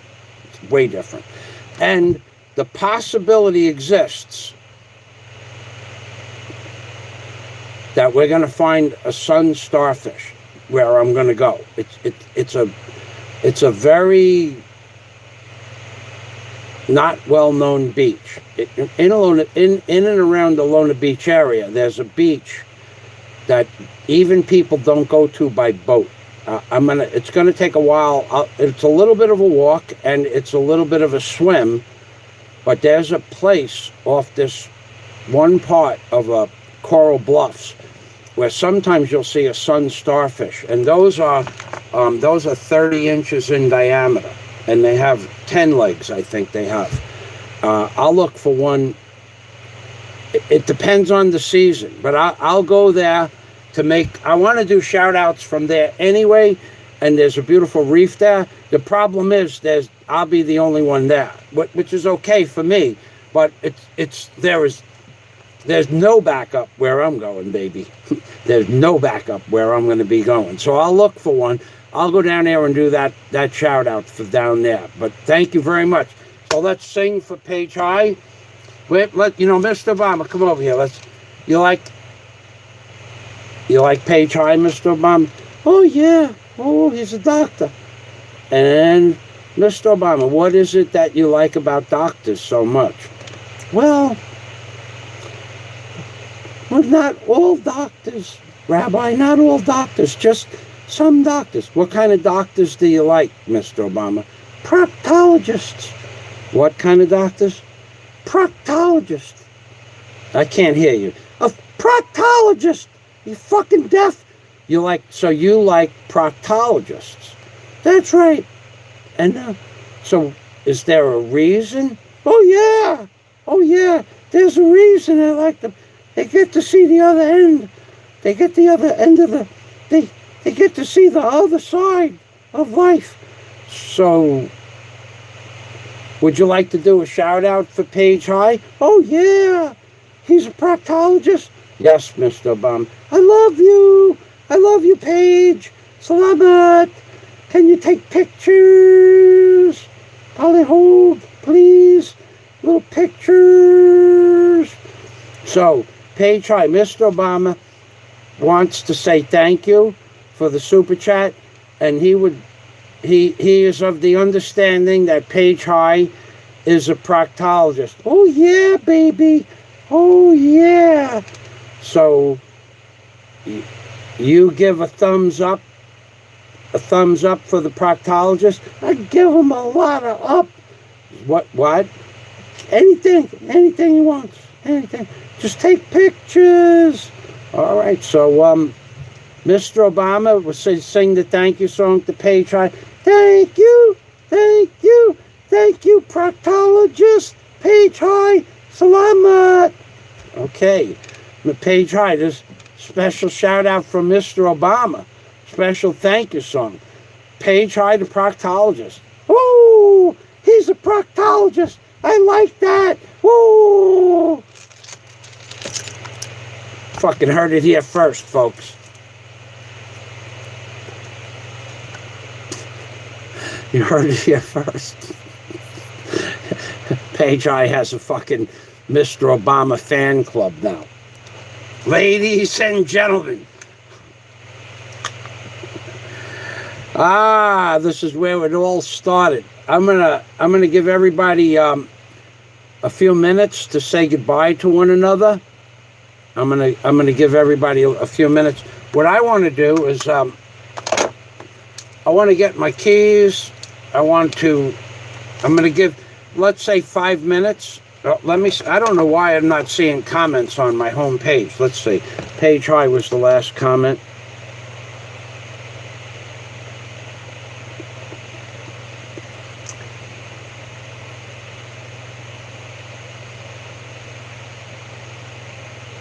Yeah, I'm not seeing all the comments on my tablet. I don't know where the hell I have 18 people watching. It says I'm still live, but I don't see any extra comments here. So, thank you, Page High. Salamat. Thank you, Dr. Page High. Salamat. So, I don't know. I think the live stream died. I see circles. Anyway, I need water. I need water. And now it's doing weird shit on my tablet. Oh boy. I'll be back in like super cool. It says, okay, that I saw. Okay, I don't see. No, that's not it either. What the hell is going on here? All right, I'll be back in like 12 seconds.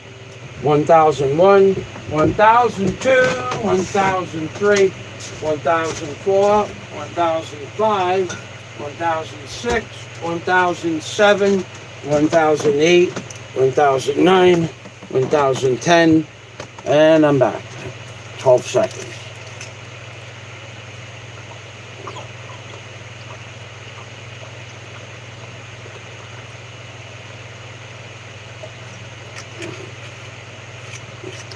Page high, shout out. You got that. All right, so I don't see somebody, 24 people watching. Will somebody please comment? Please comment, somebody, so that I could see that we're still alive here on the page. Somebody just put the number 1, anything. 5 minutes without a comment is a long time. You're alive, page high. So, oh, the proctologist is back. How did you know? I remember. So you have a selective memory. I'd select page high over anybody. Over anybody. Over anybody or over any doctor. Anybody. He's a proctologist. He's right up my alley. Oh, Mr. Obama made it funny. He said page high is a proctologist, and that's right up his alley. No pun intended. All right. Page high. Go put that in your doctor's office vid screen. I'll make a live stream. I'll make a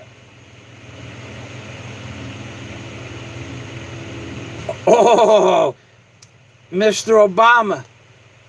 Page high is internal specialist. Oh, I'd like to explore that further. He loves you, Paige. He don't care. Internal specialist? That's right up Mr. Obama's alley. Via the proctal exam. He'll examine you and right, Mr. Obama? That's right. Yeah, baby. He's in, I'm not sure, internal, LOL. No, as soon as you said internal specialist, Mr. Obama went like this. When I said page high is an internal specialist, Mr. Obama went like this. He just looked up and he put that big shit-eating grin on his face. Shit-eating grin, get it? No pun intended. He put that shit-eating grin on his face. Internal specialist. LOL is any better. I'll make you a 2 to 3 minute video.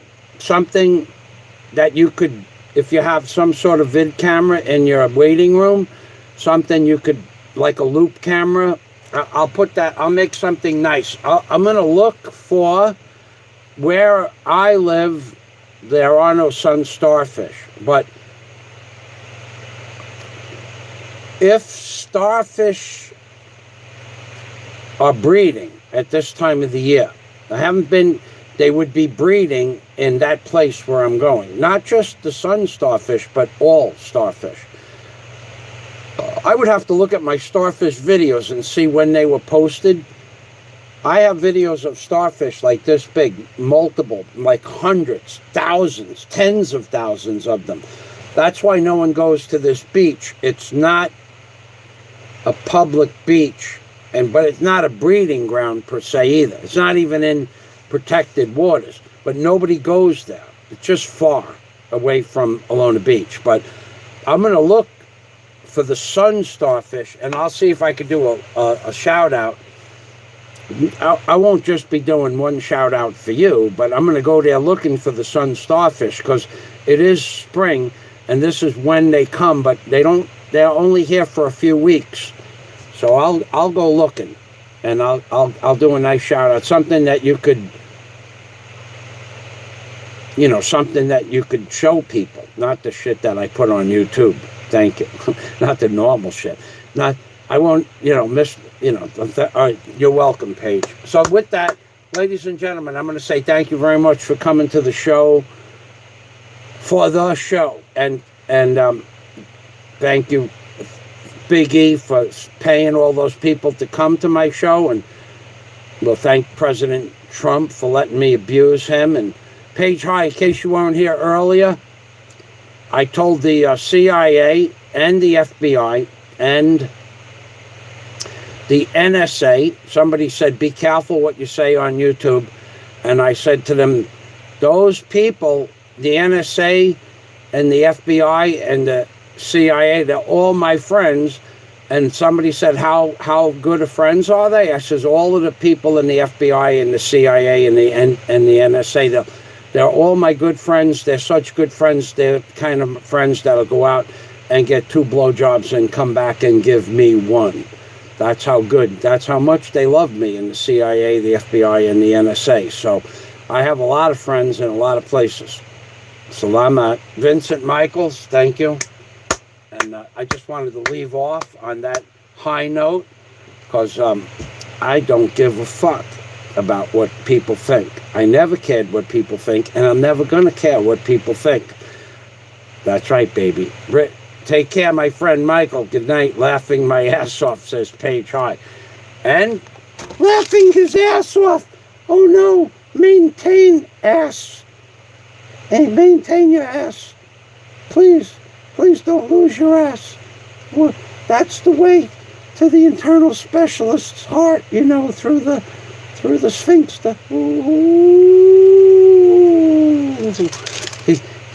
Mr. Obama has a special place for you, Page High. All right, ladies and gentlemen, we're going to end it. Got to go. I want to get this load, and then I want to get a load before I lose both of my phone numbers that I've had for 4 years.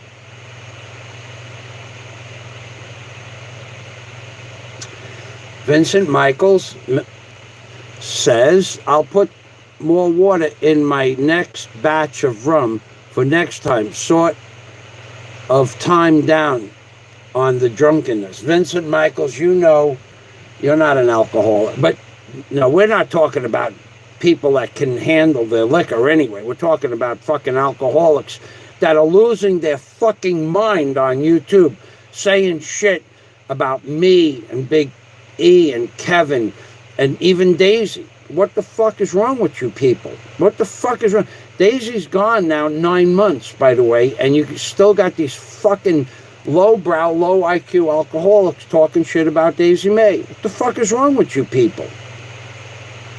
You wonder why I blocked all of the people that go to certain people's show? Because you're a bunch of fucking douchebags. That's why I blocked you.